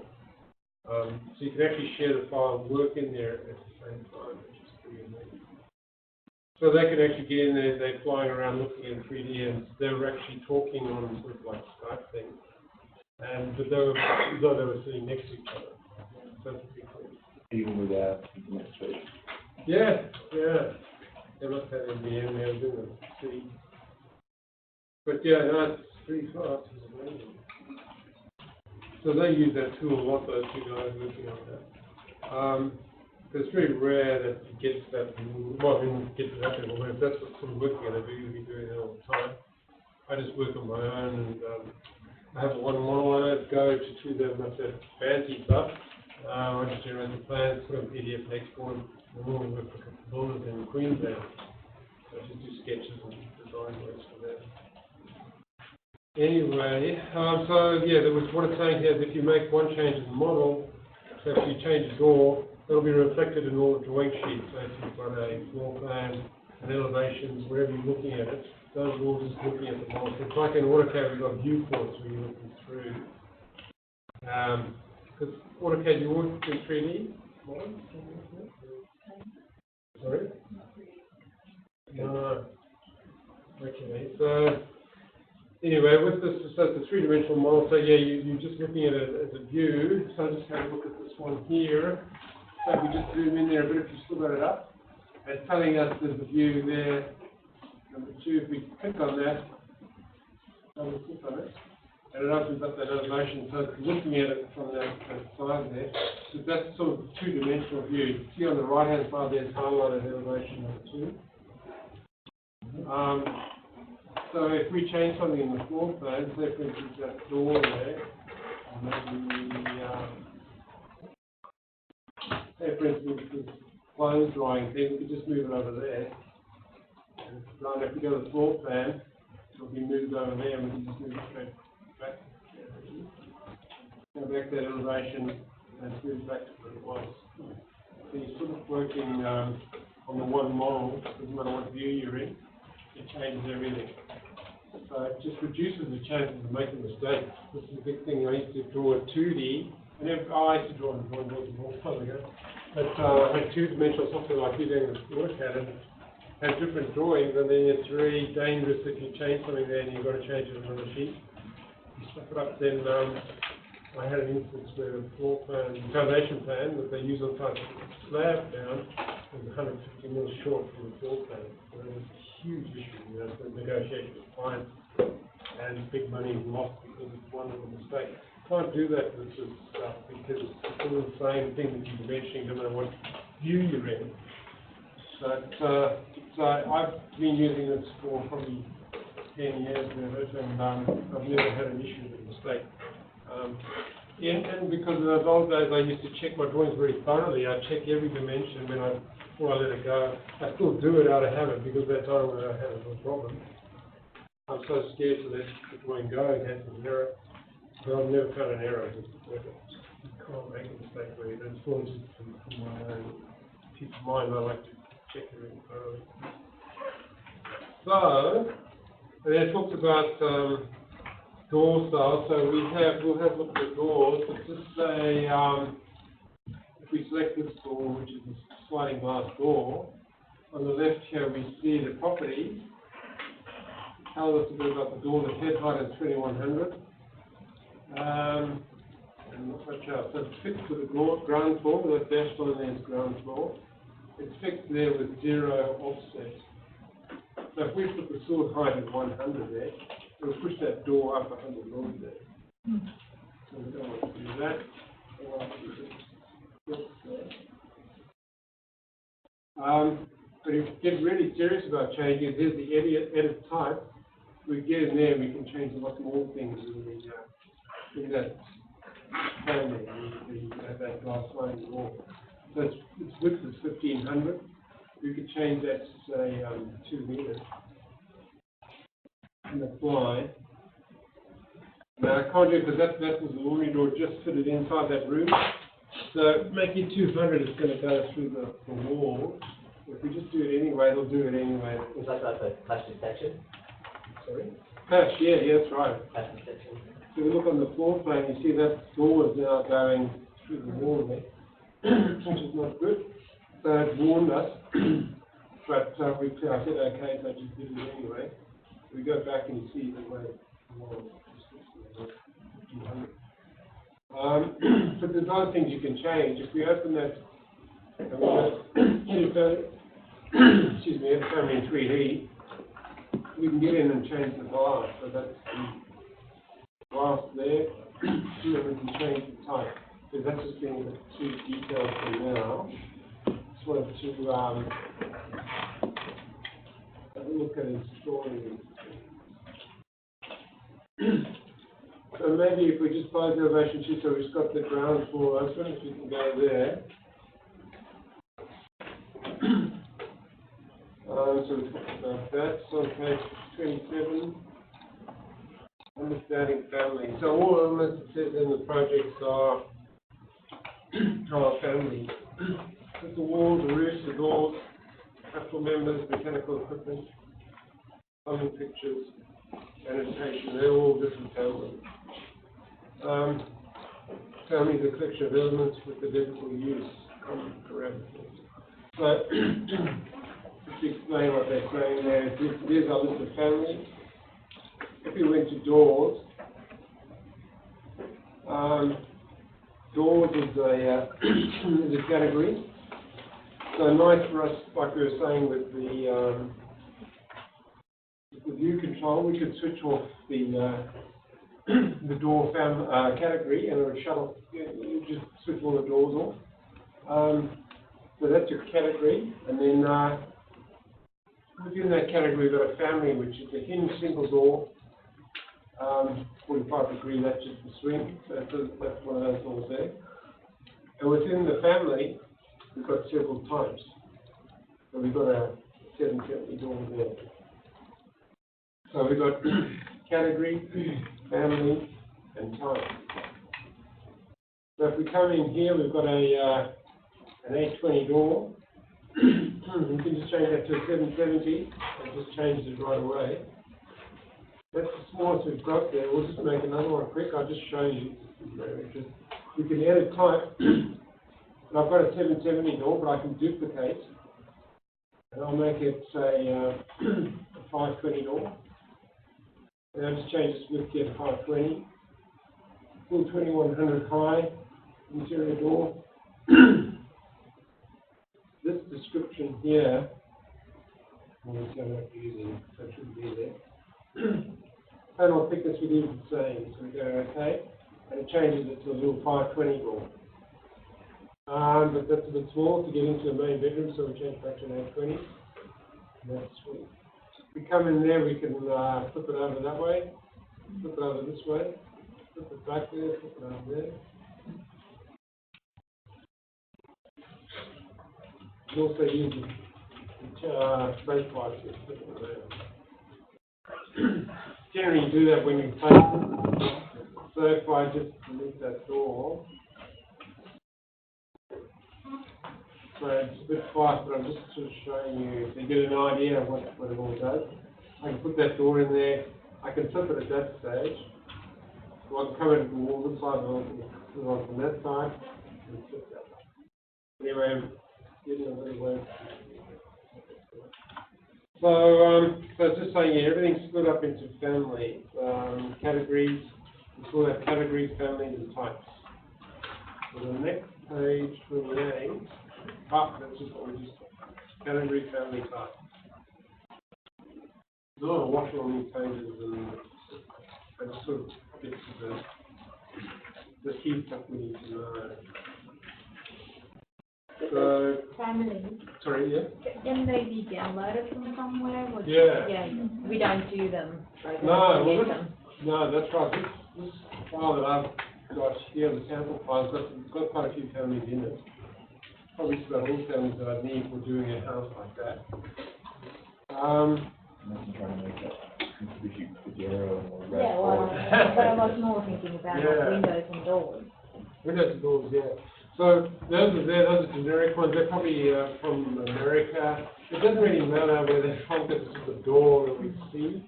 But what we'll do in the 10th thing next week is to try and get your own families. So you get them off, there's a site called Revit City. So you just log in there and it's free access. You can get in there and download families. A lot of them are pretty old though. And I've got most of them on a which I'll bring in one day and let you guys to have them, because there's thousands of them. And it's a real pain downloading them one at a time. But what we really need is, and that's what I've got, I just use those generic ones, but what we really need to use Australian stuff. So like manufacturers like Corona, you can go on their website and they'll download families, and they've been beautifully done and as per their products. So you put those in there. And the idea is that then becomes a specification. You can download a schedule of various elements, and you can tell that it's a Corona product. But it looks really good, and you can whack it into your plan. So we will look at see if you guys can get on the internet. Maybe I'll show you what's required there towards the end, and you can maybe research on the weekend, and then have it ready for next Wednesday. And then we can just whack that into the template. Create the title block, and then it'll be done, and then the assessment will get it done next week. So yeah, that's a good point. That's where these families come from. So there's a lot of them, like those Revit City, yeah, Revit City. So it's all free, and the problem is like you can get it, or I could get in there, and I could just download a family or upload a family onto that site, and there's no one checking to see what it's like. And so you can download one up and then once you want to manage. So some of them are just not that good. There are sites like A2 Technologies, they have libraries, but you have to pay. And I mean, I've had access to that on a couple of occasions through buying software from them, and they're not that much better than Revit C. So I've got a question there either. So the best I think is, I'll give you my libraries. One time I'll bring in a system, you can do that. And that'll cover just about everything you need. But then, if you get really good at it, then you probably want to start, doing that like we did that walkthrough. We can go through and look at it, looks just real, Then you need to go into Chroma and get the products, and then you can really improve your library. Good, so I'll just, these families now, what they call. So I just wanted to ask you, I know there's probably a lot of businesses in Darwin use AutoCAD for their, let's say, window drawings. Is it something that can be somehow imported into Revit? Because they're obviously 2D, but is it something that can be worked on? I mean, you could import it and paste it into Elevation, but it would just look a bit daggy. I don't think that would work. Yeah. But sometimes, sometimes the roofs are really difficult. Sometimes the roofs are a bit tricky and you just go in there and just crunch it. So you could do that, you could put a 2D picture on there, but you can't create 3D from 2D somehow? No, you got to build and certainly, you can do it. I've never bothered because I've got all the families already. And as I say, these manufacturers, so it's not only Chroma, but people that make those Humes or, I think of their names, but all these major manufacturers in Australia have got Revit families that you can download. And I just know the Chroma one's easy, but the other ones you probably got to log in and you've got to let them know who you are, and then they'll give it to you. They just want to know who you are. And if you're a designer, then they want to dream of it, so they can send us. Which is fair enough, try and promote their product. So it's a good way of them doing that by giving those three families away. So the three classes of families is the system families, which are already always in Revit when you download it. So when we look at the template file later, you'll have all the walls will be in there already, but there's a limit on what they have. So this is my file, so it's got a bit more in there. But it's easy to create your own walls from those basic system families. So system families, the next one is loadable families, so that's the ones we're talking about if you get on Chroma or Revit City, and like that mini-bin or the clothes line or the furniture, doors, windows, all that stuff is loadable where you find it. We have a library external to Revit and you insert them as you need it. The idea is not to have too many in the drawing file because you saw it was 33 meg there, which is quite not too bad actually.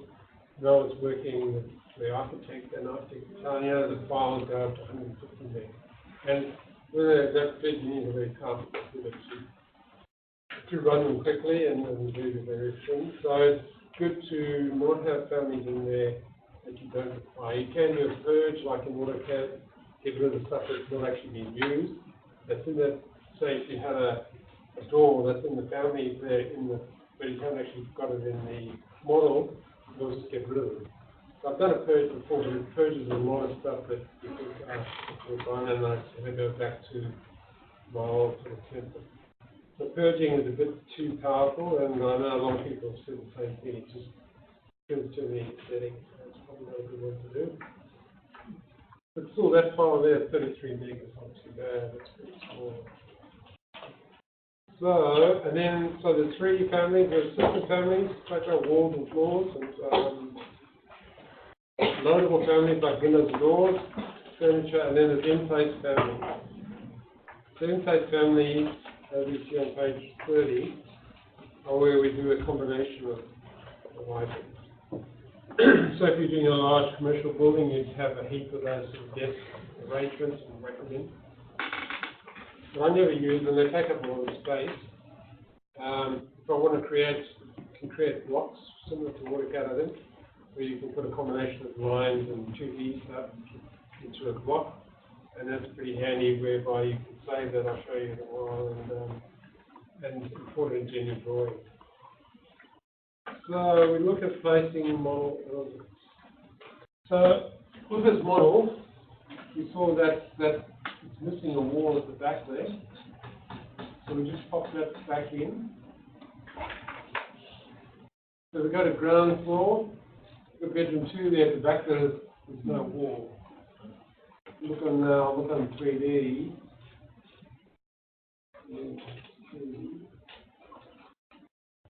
There's that bedroom there. There's a walking road. And, you see the floor slab there and the patio slab. So, to put that wall in, we go to architecture. Wall. Architectural wall. And select the wall type that we want. The one we've got there now is the 230 wall. We've got a 70 mil stud, 110 brick and 50 mil cavity. That's the one, so we can select that. And it's ready to place the wall. So if we just goes on there, if we click it on there, we can see giving us the options of which way it's going to go. So that would be the long way around. Straight bar down like that. Come along here and then just click on there. And it'll just immediately it fixes up the intersection with the other wall. And it's all good. I'll just look at the 3D there. There are walls in place.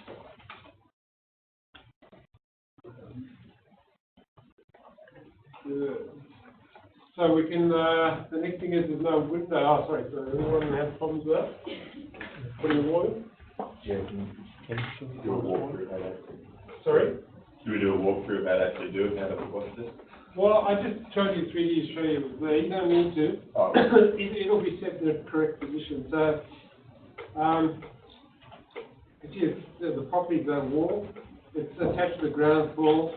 It's got a base offset of -300, so it goes below the floor level to give you 300 above ground level. It's constrained, it's tied to the ceiling level. No offset there, that's all we need to know. So, yeah, it's all good. So we can just put a window in there. So we come up here, we select Windows, Architecture, Window. And that points to the display. 15 minutes left to go.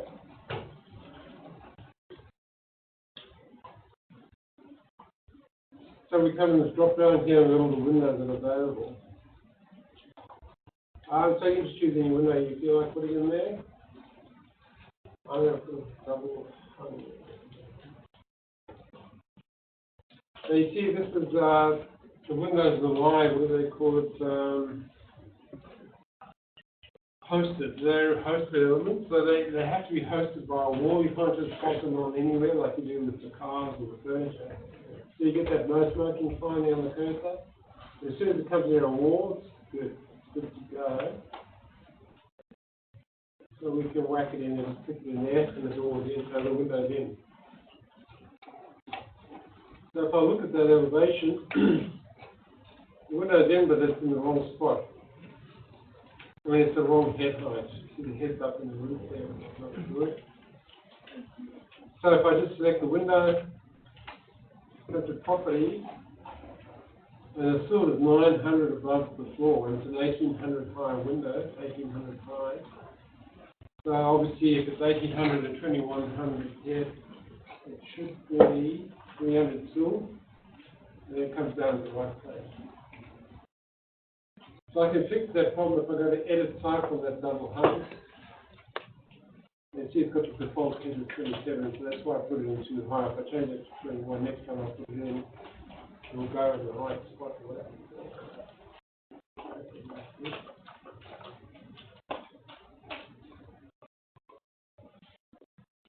That's why I haven't. I don't understand what's in there. That shouldn't be doing that, I'm not too sure. That's why that head height is set up. But anyway, it's just a matter if you put double hung in as an issue like that, you just go there, select all these pieces in the project, and just quickly change the floor height. So you all got a window in there? Yeah, I'm just. Sorry? Oh, sorry. Yeah, sorry, do we just, this is what we're just checking? No, so just go back to the front, there should all be there already. Yeah. Okay. You select one on the right side. So that one, that's what you Yeah. that's what you selected. Yeah. Yeah. And then now I just go to the edit tab. No, so we just, so it's highlighted, yep. Yep. And then we just changed the sill height there from 900 to 300. Okay, so the steel height is from the bottom of the steel to the bottom of the floor. Okay. So that's just a common way. And all the other windows, we put them in and put them in the correct. And you could also change it here, yeah, by double clicking that. Oh, yeah. Yeah, that's right, yeah. Everyone else got it? No.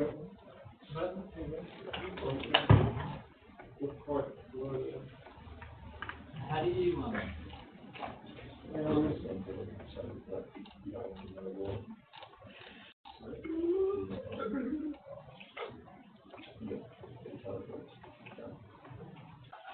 Oh, I see, yeah. Yeah.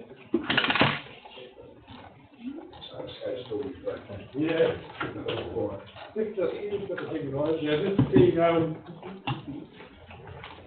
has got the heavy line switched on, which is a bit tricky to work in that mode. It's on ground floor, and here in the quick start, here you can see a thick line.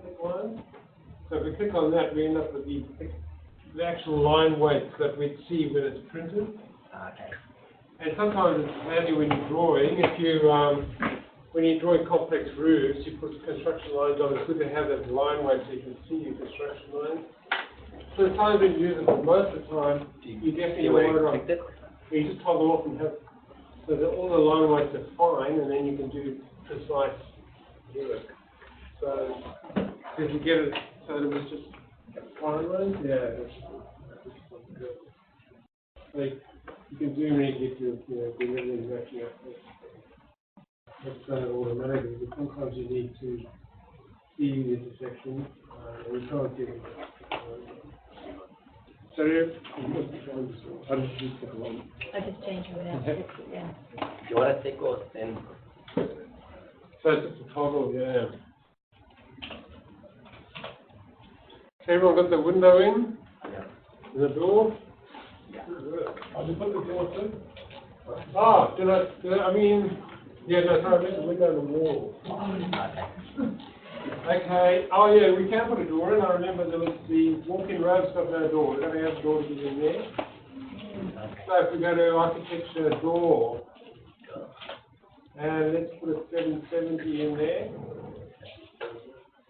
So as I said, you get that no smoking sign, and you go, you can put on that slide, or we can put on that slide, and we can cobble it this way and that. So I'd probably put it like that, so you walk in there and it just opens up the ends to that shelf. You can do it however you like. So you can whack a door in there, you all got that? That's good.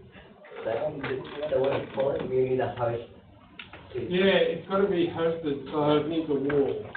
You can't just put a door in space. Yeah, it has to attach itself. You can make someone called Art.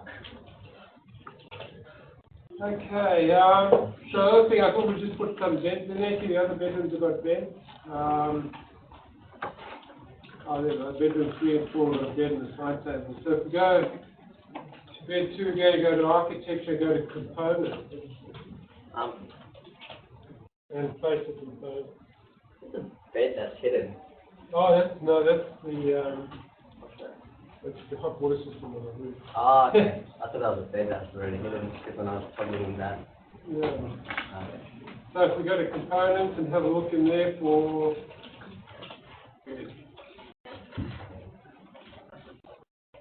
Okay, this time it's a bit tricky to find it because there's so many components. So this time if you just go to the browser, go to families, and let's look at furniture. So it's category furniture, family bed, and the type, we'll put a double bed in there. Right click, create, so you see that, we've gone to the browser, family, furniture, category, family, category is furniture, family, bed, type, double, create instance. Can you just from the family, you can drag and drop it in. Yeah, you can copy them, yeah. Yeah. Instead of fading. Yeah, that's the way you'd normally do it, but I was just trying to, so we just, if we push space bar, we can flip it around again before we face it. So we'll whack it in there. Once it's in position, we can select it and we can do the space bar and we can flip it in as well. Get in the right spot. And then we'll just get that bedside table. Is there one there? No, there's not. Up. Oh, there it is. Well done.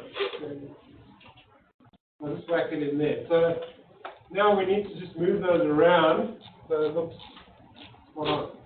So obviously you can select it and we can pick the, as soon as we select an item, it comes up with the modify menu. We can pick move or we can, it tells you there, you can see it next to the move, it's got MB, which is the shortcut, keyboard shortcut. I've actually got the setting here of MM, it's just quicker. You can customize your own keyboard shortcuts. I don't know if MM will work for you if you're in that drawing file. But anyway, that's what I would do, just MM, and then you pick and M. Sorry, this is a different software, so that setting is not there. So I'd have to use MD or now I've got the move function. Where are you, Tyler? How do you feel when you get into the move? Yeah, where are you actually typing? Oh, I'm just typing on my keyboard, just a shortcut for move, MD, but I could select it. And even, Ah, so you have to click on the furniture first and then give you the... Yeah, you got to select it. Okay, yeah. Then it gives you the modify menu and you pick whatever you want to do. Okay. It gives you rotate, Right. see, or move, copy. But anyway, what I want to show you here is the move command is a bit tricky to get it precise. So what you can use is the arrow keys on the keyboard and just move it like that. So it's called nudging. You just nudge it around. If you zoom right out, you'll see that nudging and it nudges at about 100 mils a time. If you come in close, it becomes finer. So it's really a good way just to get things just the right position, just nudge them around and get them roughly right. You can actually do it spot on where it always has dimensions to walls. And you can see the bed 60 mils away. We can actually put that cabinet 60 mils away as well. You've got to move this dimension line from that wall to this one. Take it from center line to the edge of there. And it's actually 65 mils. Click on that. We can change it. So it's exactly the same position as the bed. Cool. So yeah, okay with that. But just the arrow keys is a good thing. The nudging, you use that all the time. TV. Oh, you put a TV in. You put a TV in the bedroom. Oh, it's a wall mounted as well. Yeah. Yeah, that TV is actually hosted as well. It has to be hosted by a wall. So you can work on the wall. And then you can change the height. Actually, won't let me. But it is there. I think it is, if you look at it in 3D, you'll see it. So yeah, it's not a very good one. I've got several TVs. You can actually see them on the wall. Let's see how that wall can see it. If we hit this wall, we can. Oh no, I'm not in here. You're the one who put it up there. So if I go to 3D.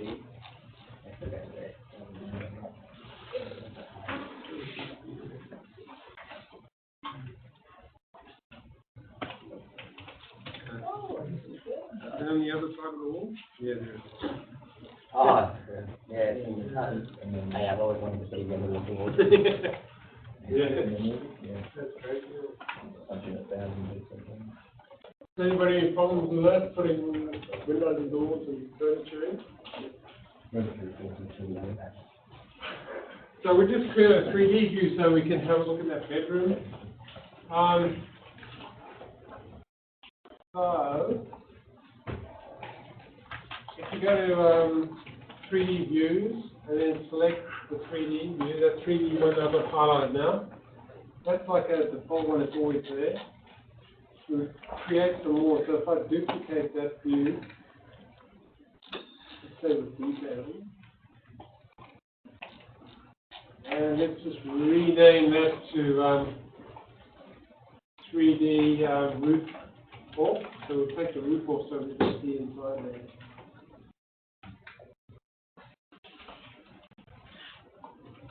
So that's the new view with the roof off. Now, I'll just check if I've got a template for that. Oh, yeah. So if you come over to Identify Data, View Template, and then I'll put it on the 3D no roof. It should switch the roof off. So you create everything on this template. Yeah. The settings are in the template, so you can easily get into that template and change the settings in there. But now, if you maybe you just hide that other water system. So where is this? Sorry, what is that? Roof off.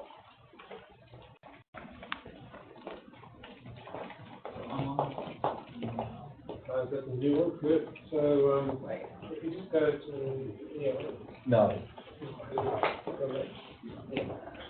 and just change it to no roof. And that'll change all the settings. Your shadow one? It wasn't. So just change the roof off and it's Yeah, my shadow is on. But I've also set things like shadows are on there, so we can see some shadows that are fake, more three-dimensional. But have a look at that bedroom, you able to see that bedroom just there.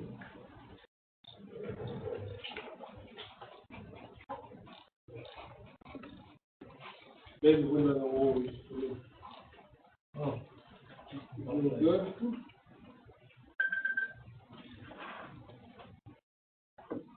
So those are all the hosted families, and that's how we whack them in. You put a television on the wall as well, which is also a hosted family. So it says here, carrying on page 33, the full value, you put several doors in. Obviously, once you've got the door command going, you can put hundreds of them in. Just keep clicking on the different walls.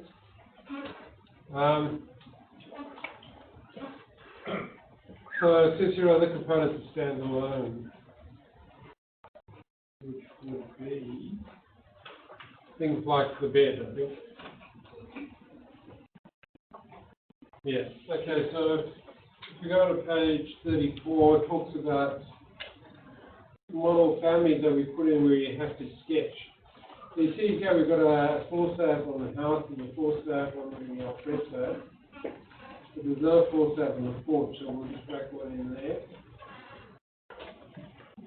So just remember what's called exposed aggregate. So I highlighted the alfresco, you see at the bottom left-hand corner, it's exposed aggregate.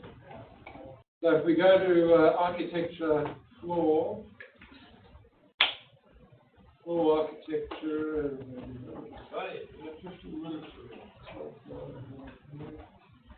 Which one do we choose as a pull down? sorry, what is it? Okay, what is it? We go to floor, and we will choose that exposed aggregate, exposed concrete. That's floor architecture. So you know, everything's faded out, so we can just go to up here. We see you've got a line tool. We can place. All we can do is place a border. So it's called sketch and outline. So the easiest way for this one would be a line, which you can do circles, which would be lines and arcs. You just pick a line, and we come down here and we just pick it around this area here, like that. Put a border around the porch. We're going to make sure that it's completely closed off, so we can tick yes. And then we get the, slab on the porch. So that slab is just put in there.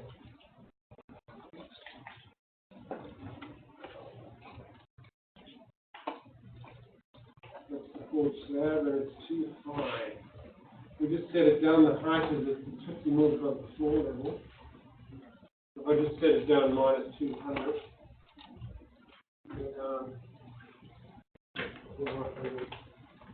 Everyone got that?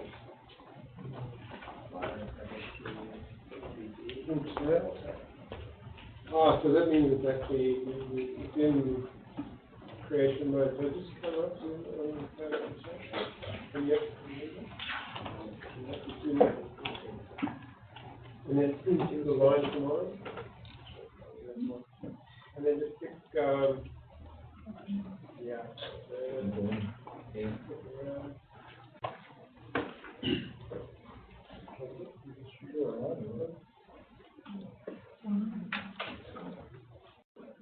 Oh, well, I just go around it, but you can go do it around it. Yep.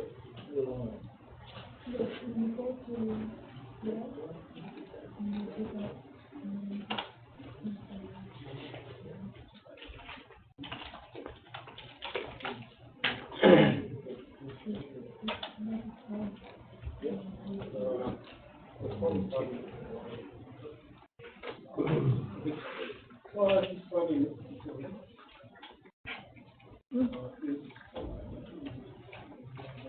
It's funny with all these tabs.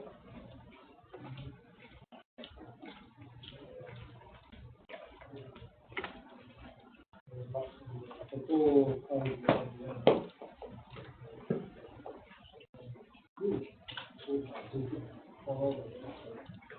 All we're going to do is make it everything. We can change it.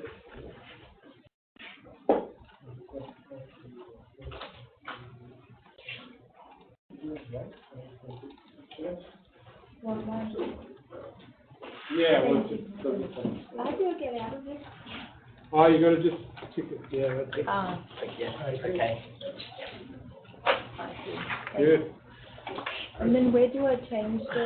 Yeah, so if you just, so a few people have got a different material there, so if we just select the floor, so if you're in 2D floor plans, right, I'm in 3D, select the floor, so it's got it here. Some of you have got floor tiles, but if you just go to exposed concrete, it will come up the same. It doesn't really matter. Because some people have got tiles, so you build a tile instead of cool. Sorry? The shadow. Yeah, I had it, that's why I set it on there. When it was that template, so I got shadows to do. Because it's just like part of the sketch plan, I have those views, so you can have it, and the shadows sort of bring out three dimensions. It's there for people to see. And we can even switch shadows off. So it's set up in this view control at the moment. I'll just do it on mine and show it up. Okay, so you were just asking how we can switch the shadows. We've got a shadow on that column there, switch them off. So if we come down here and go to the template, and let's just pick none. You can actually change the template, but we'll just change this particular drawing. So now the template's gone, so we're free to change our settings in here. So if we go to graphic display, and say here, and we come to shadows, and just click them all. There's no shadows.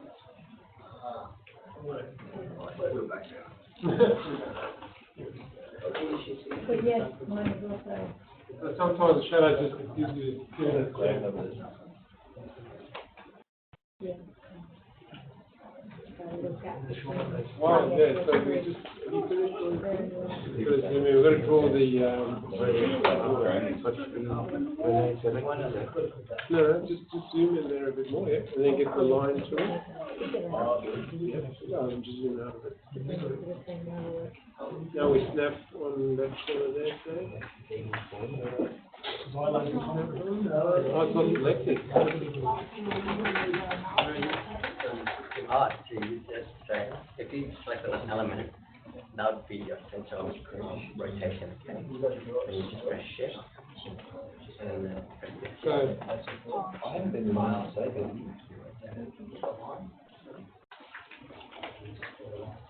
How did you sort of say like the adult?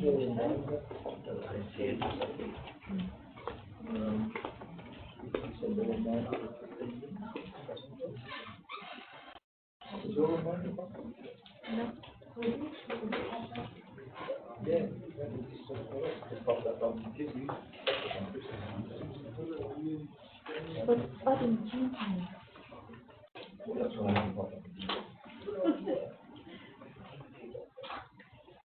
Where was it in Windows? Or did they there? No. as I was saying, these thick lines is not easy to work with, so just click there. Thin lines, you know, the construction. Oh, mine is So this is a weird, to run the ground floor. Just change it.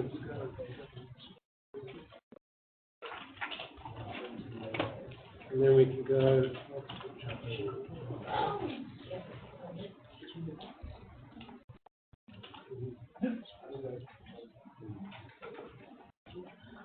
Oh, thick line here.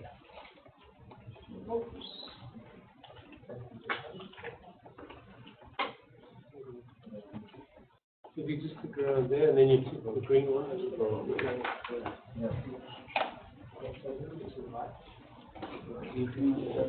You want to walk how to walk Oh, so it's written, yeah. Okay.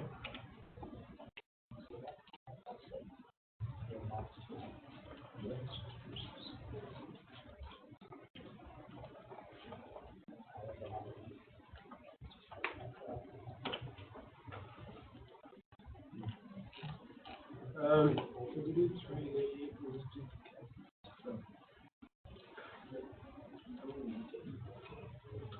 so this one here, I just changed that from 3D view to yeah. switch that thing off.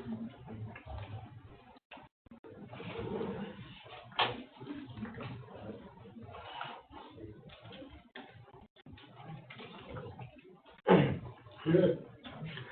So, we nearly finished this lot, so we can, so we looked at loadable families and system families, sketching in system families.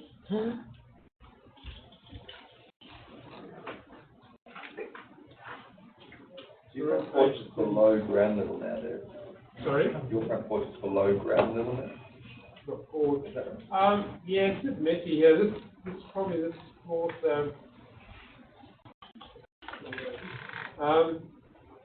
well, yeah, that's what I'm saying. This here we say minus 200. But these are tiles. They're only 30 mil thick. We could make them 100 mil thick if we wanted to, or just have the exposed aggregate there. But you could. Is that below ground? No, well, it's sort of just a 200 step up the house, which is probably not about right, but, no, it's supposed to be the floor slab that's 300 above the ground. So the top of the floor slab, which you can see there, unfortunately, is 300 above ground level. So that's set on ground level with 100 fixed slabs, so it's about 200 steps.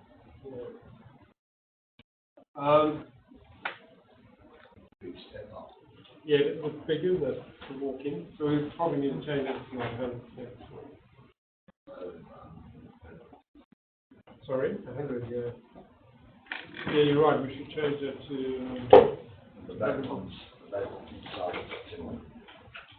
sorry? Yeah, the alfresco, yeah, should be 200. Yeah. Okay, yeah, so we can easily change that. We can do a universal change quick right now, so if that's exposed, this one's not connected, yeah, I can select them both and change them to 100. And then these walls, I can just select one wall, and I've got to select all instances of the entire project, so select all the external walls, and the base offset, instead of making it 300, we'll make it 200. So it's only about 225 above ground level, so now you add the ground level will be, that's minus, oh, so these column as well has also got to be put up. So if I select, because it's actually not a column, I just put a wall. So if we change that to 200, and then it's also the same height thing. So we've got a 100 step up now. So how did you get that shut?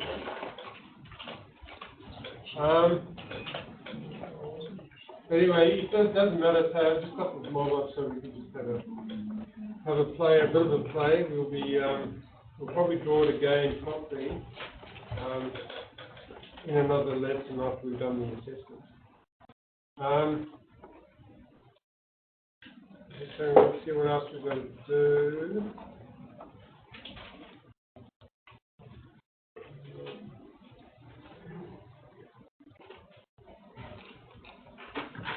So the next thing they talk about, so we've done the loadable system files and the loadable families and system families. The in-place families I don't use, instead I just use blocks. We have a look in here, the example here, this is a block here. If I just copy that,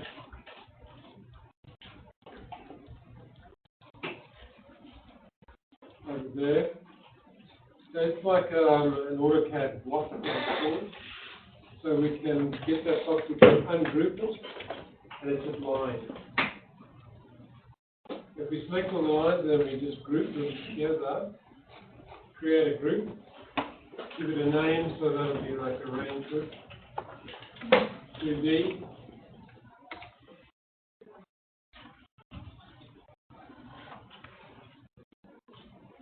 And it's grouped up as a group again. So we can have a look down here. We've got our families right at the bottom. We'll look at groups. And that we call it fan. So what do I call it? Range group. So we can actually right click and create an instance. Create another one. So that's what I would use instead of in-place family, because that's just 2D and so it doesn't take up much space. So facing view specific elements is the next one on page 37. So this is just about, as I was saying, it's a view specific elements, so it's details such as lines and annotation and the dimensions. Actually, this is the thing, we've got no dimensions on this side of the house. That's a good exercise, we'll just back some dimensions in there. So we go to annotate, line dimension, got that? And then we start picking this wall there, pick there. The setup for entire walls, we're going to change that to individual references. And we can pick individual spots. And it's pulling up the dimension. As we go, I'll just get this done and come around and see if anyone's got any problems. And then we place the text there. So we've got a dimension there. The next thing we do is just put in, select that there, select the text, and we put a suffix in there. There doesn't need to, is it? So that's on there. That's cool. So the other one set up with the dimensions is dimensioning entire walls. So you can do that. If we just pick on that and I pick this wall, it does do it to a certain extent. Sometimes you pick stuff you don't want, but you can deselect that. But that's actually pretty good. That's basically what you want. It just didn't get here. We don't want this here, so I just deselect that and finish it off by putting those two now. So it's done it a lot quicker using entire walls as opposed to individual references. So, you want to give it a go with the dimensions? You want me to do this again? Let's go again. Yeah. So we go to annotate, align dimension.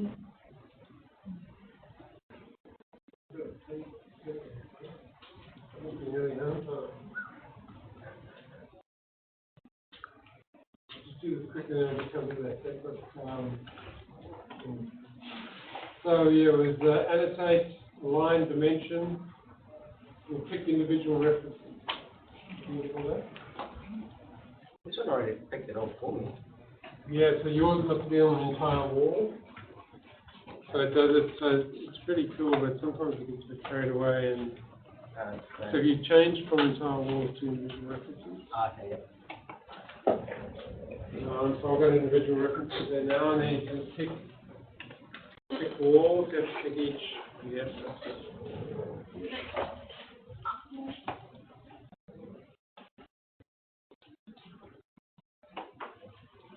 Just use that one. We just go to the garage, yeah, just do the garage. And whack it on there. So if you'll manage to do that, and then also to actually name them, it's good to put names, dimensions, it's easier for people to read. So 6500 is obviously it's the garage, but sometimes it's not that obvious. But you just pick on the text like that, and it gives you the prefixes in or suffixes. You can actually replace the text if you want to do that. Because it's actually measured it, that's a calculation, 6,500 rule. You can see that low. You can put information above the text, but anyway, the suffix is pretty good for Melbourne's garage. So we whack the garage in, and there we are, the 6.5 metre garage. 232. How's it going with that? You've done it already?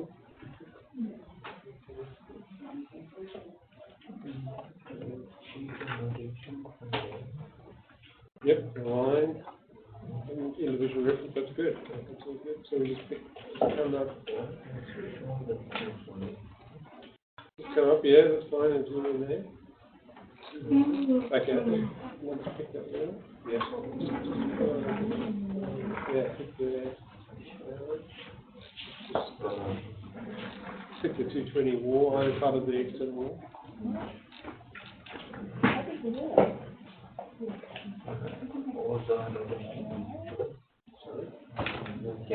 Yeah, so we've got to pick them individually. So what we can do is, yeah, we'll just deselect that. What I would do is pick that one there.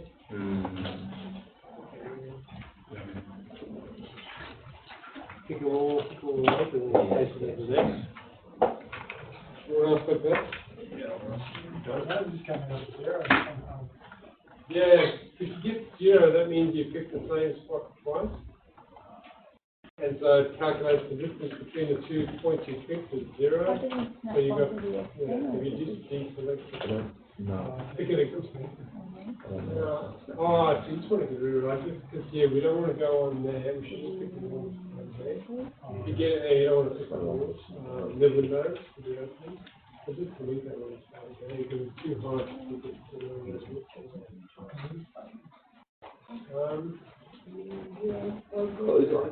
You haven't got the 2 I know, I don't want to pick it, that's so good. You need a string. So,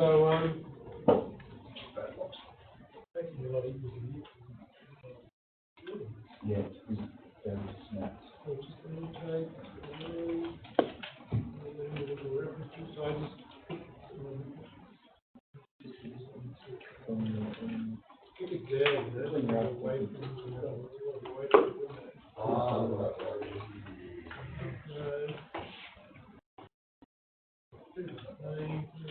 Once it's done, and then take it to that. Everyone else? What was that last option? The last, putting the suffix in? Yeah. Yeah. That's pretty cool. That's instead of trying to write the text next to it, you can just, so we highlight, we select the text line, and and then we select one of the text boxing, two Western highlights there, click on it, and then you can have options to change it. So you never change the actual value. Just you can put in suffixes or prefixes, so that works really fast through there. And we get that there. Another thing, we can actually change it. So if we select that there, and we can edit witness line, so you can go back and change things like this, deselect that wall. So we have the garage and it's going straight through there. And then so just put it back again. And that's the actual kind of wall there. So that's a good thing. Sometimes if you change walls around and these things get a bit mucked up a little bit, instead of deleting them, you can just edit witness lines and just deselect or select walls that you've missed. Or if you put in too many. Like you're saying over there, you select the same point twice, yeah. Zero. Anybody? I wanted to allow you to snap onto some of the walls. Snap onto winning some? So, like it had roof over, but then it wouldn't allow me to do the external, so then I could do the internal. It wasn't allowing me to do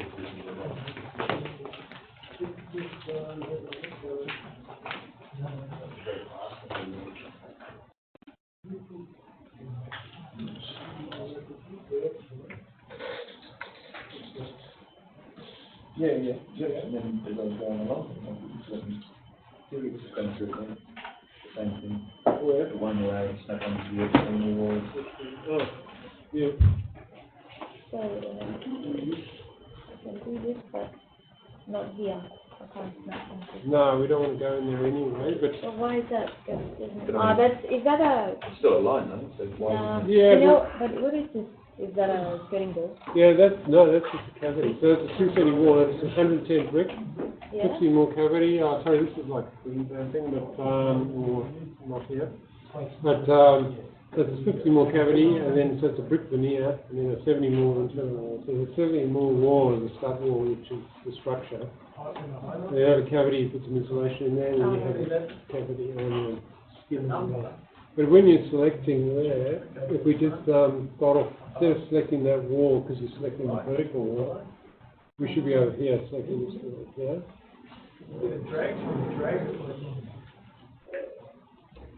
And then, what's too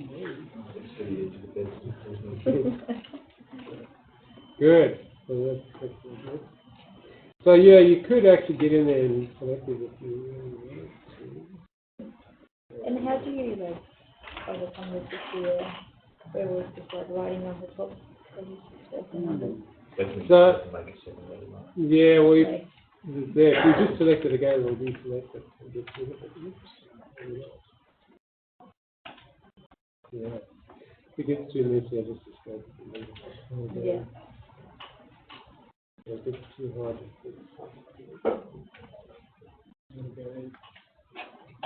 but you saw that thing where we can select it and edit them? So that's an example of page 37 where they're talking about placing view-specific elements. So that dimension line on that ground floor plan, we won't see it anywhere else. It's not in the three-dimensional model. If you look at the 3D model, there's no dimension lines there because they're not part of the model. They're just 2D text or dimension line on that view. Same with the text here. That text is not in the model, obviously. For some reason, this smoke alarm is actually. I've got to sort of think about how to change that, but it's actually a model. So if we go into the 3D model of our roof, and we have a look over there, see that text is there. So it's actually part of the model. That can be handy. I think it's used for like in the electrical plan. So we do electrical plan. Smoke alarms are shown in the, I'm not sure of the regulations here. I haven't got a lot of design work here, but in Queensland, it used to be like 3 or 4 in the house, but now there's got to be one inside every bedroom. So, there'd be one inside that door, every bedroom and then every living room, media room, there's got a smoke alarm, inside they're all hardwired. So it's really important that that's something certified and checks in the approved plans. That's good. You put it in the floor plan and it comes up with the electrical plan. Where else you want, obviously foundation plan, you don't want to see you switch it off. That's why I have the model. So we're nearly through all this stuff. So that, you understand that blue view specific stuff? Text, dimensions, and tags, board tags. Let me just go to the ground floor. There's no tags on there, so we'll just go to annotation and go to tag all. And if we select door tag and window tag, okay, so it whacks all the tags on. We have to go around and decide after this. But all the tags are there, so window W08 is there. If we go to the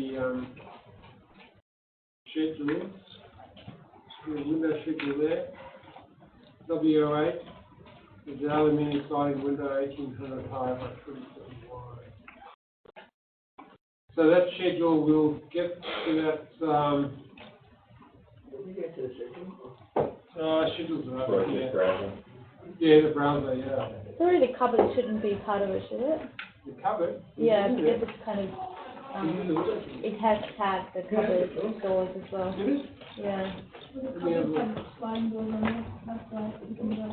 Which doors? The linen. Oh, yeah, so it is, they are exactly the same as the other doors, they flush in doors that double 720 or whatever. Okay. The same with these, the vinyl sliding doors and all those. So it normally comes up in schedule, and then it's easy for the estimator to see what they've got to purchase, order for it. But after we've done that assessment, we'll come in and just do a bit more on this, muck around. We're setting up these drawing sheets. I thought we could set it up the way I had with a PDF. I don't know if you guys kind of, you could have downloaded it when you downloaded the sample file, and that shows all the stuff in there. Just one quick thing before we go is that template. So you got that hard copy from Sandra. Mm-hmm. You go through that, and most of it we can just knock it over next week and get that assessment done. But the one thing you have to do is find some families. So in loadable models, you could maybe get on a Chrome and download some families, some loadables, and then in remarks there you can just put on a remark here, went to Chrome site and got a whatever washing machine, and then put some remarks there, put your name on there, put some information on there, we'll scan that in with the template file the assessment. So if you can go through that, collect some families, and the rest of it we'll do next week, and create the template file, create the title block, and that's it. Where are we saving the families and stuff? Do you want to? Good, yeah. If you put them on just whack it on your folder, wherever, and then we can import them into the template when we've got it up. So you write down, you found a washing machine or something in Chrome, just get a few. You can actually get some out of that, the sample file that we're in now. If you load the template file and the sample file at the same time, go into the sample file and say, for instance, I just what I mean, do a ground floor there. If I selected that table there and do a copy there, and then with this switch here, we can switch to the template file if it was loaded. And then we just paste that into the template file and it just gets loaded in and goes into the browser and everything. So you can copy a few from there as well, just so you've got them from another place. That's what we do. But that's about all we need to do, so we'll get that assessment done next week. We'll get all those families loaded, that's all we need. The rest we can do here. So we just download the files and let's say and upload them to our OneDrive? Yeah. And we work with the template next week? Yeah, that's right. We open the template and then we'll import the families that you found in Chrome or Humes or wherever you get them from. We put them into the template file. And then you give it the template file and that hard copy, and we'll see that you've imported them, and that's all we need to import the assessment. And there's various other things we're going to create some walls, like we had that 230 wall there. We just modify that to a 200 block wall. We'll make a duplicated 200 block. So there's a few things like that we're just going to create. Yeah.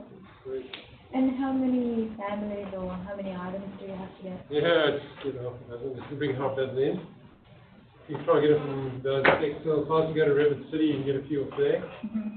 And yeah, and we'll get some more for using long term. But yeah, just get half of it. That's all we need. Good. Any questions? All good. Thanks very much.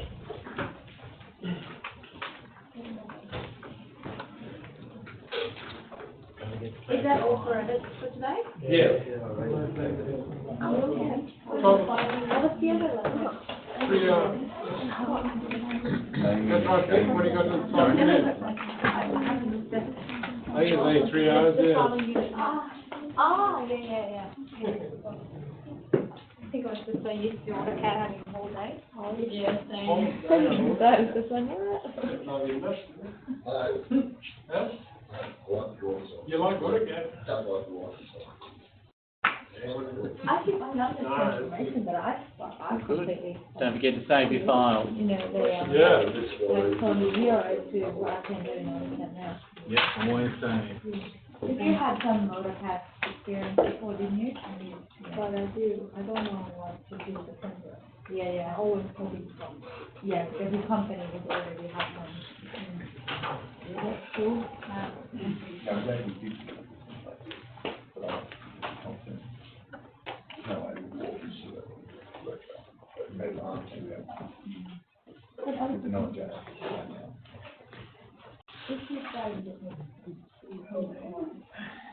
The business will be fine. No, but who do this involve someone? That's not the point. I'll put it in. A step by step.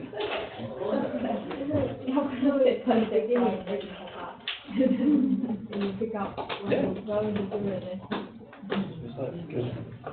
In our maps. Yeah. I can't remember.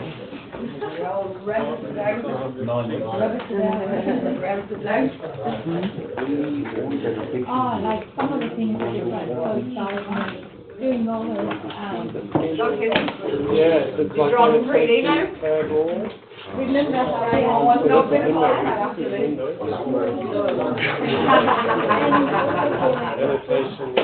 Annotation tag. Yeah. I know, it's not easy. So you can do the doors, you can do it individually, like category. Or we can do all of them at one time, so 2, 3 doors.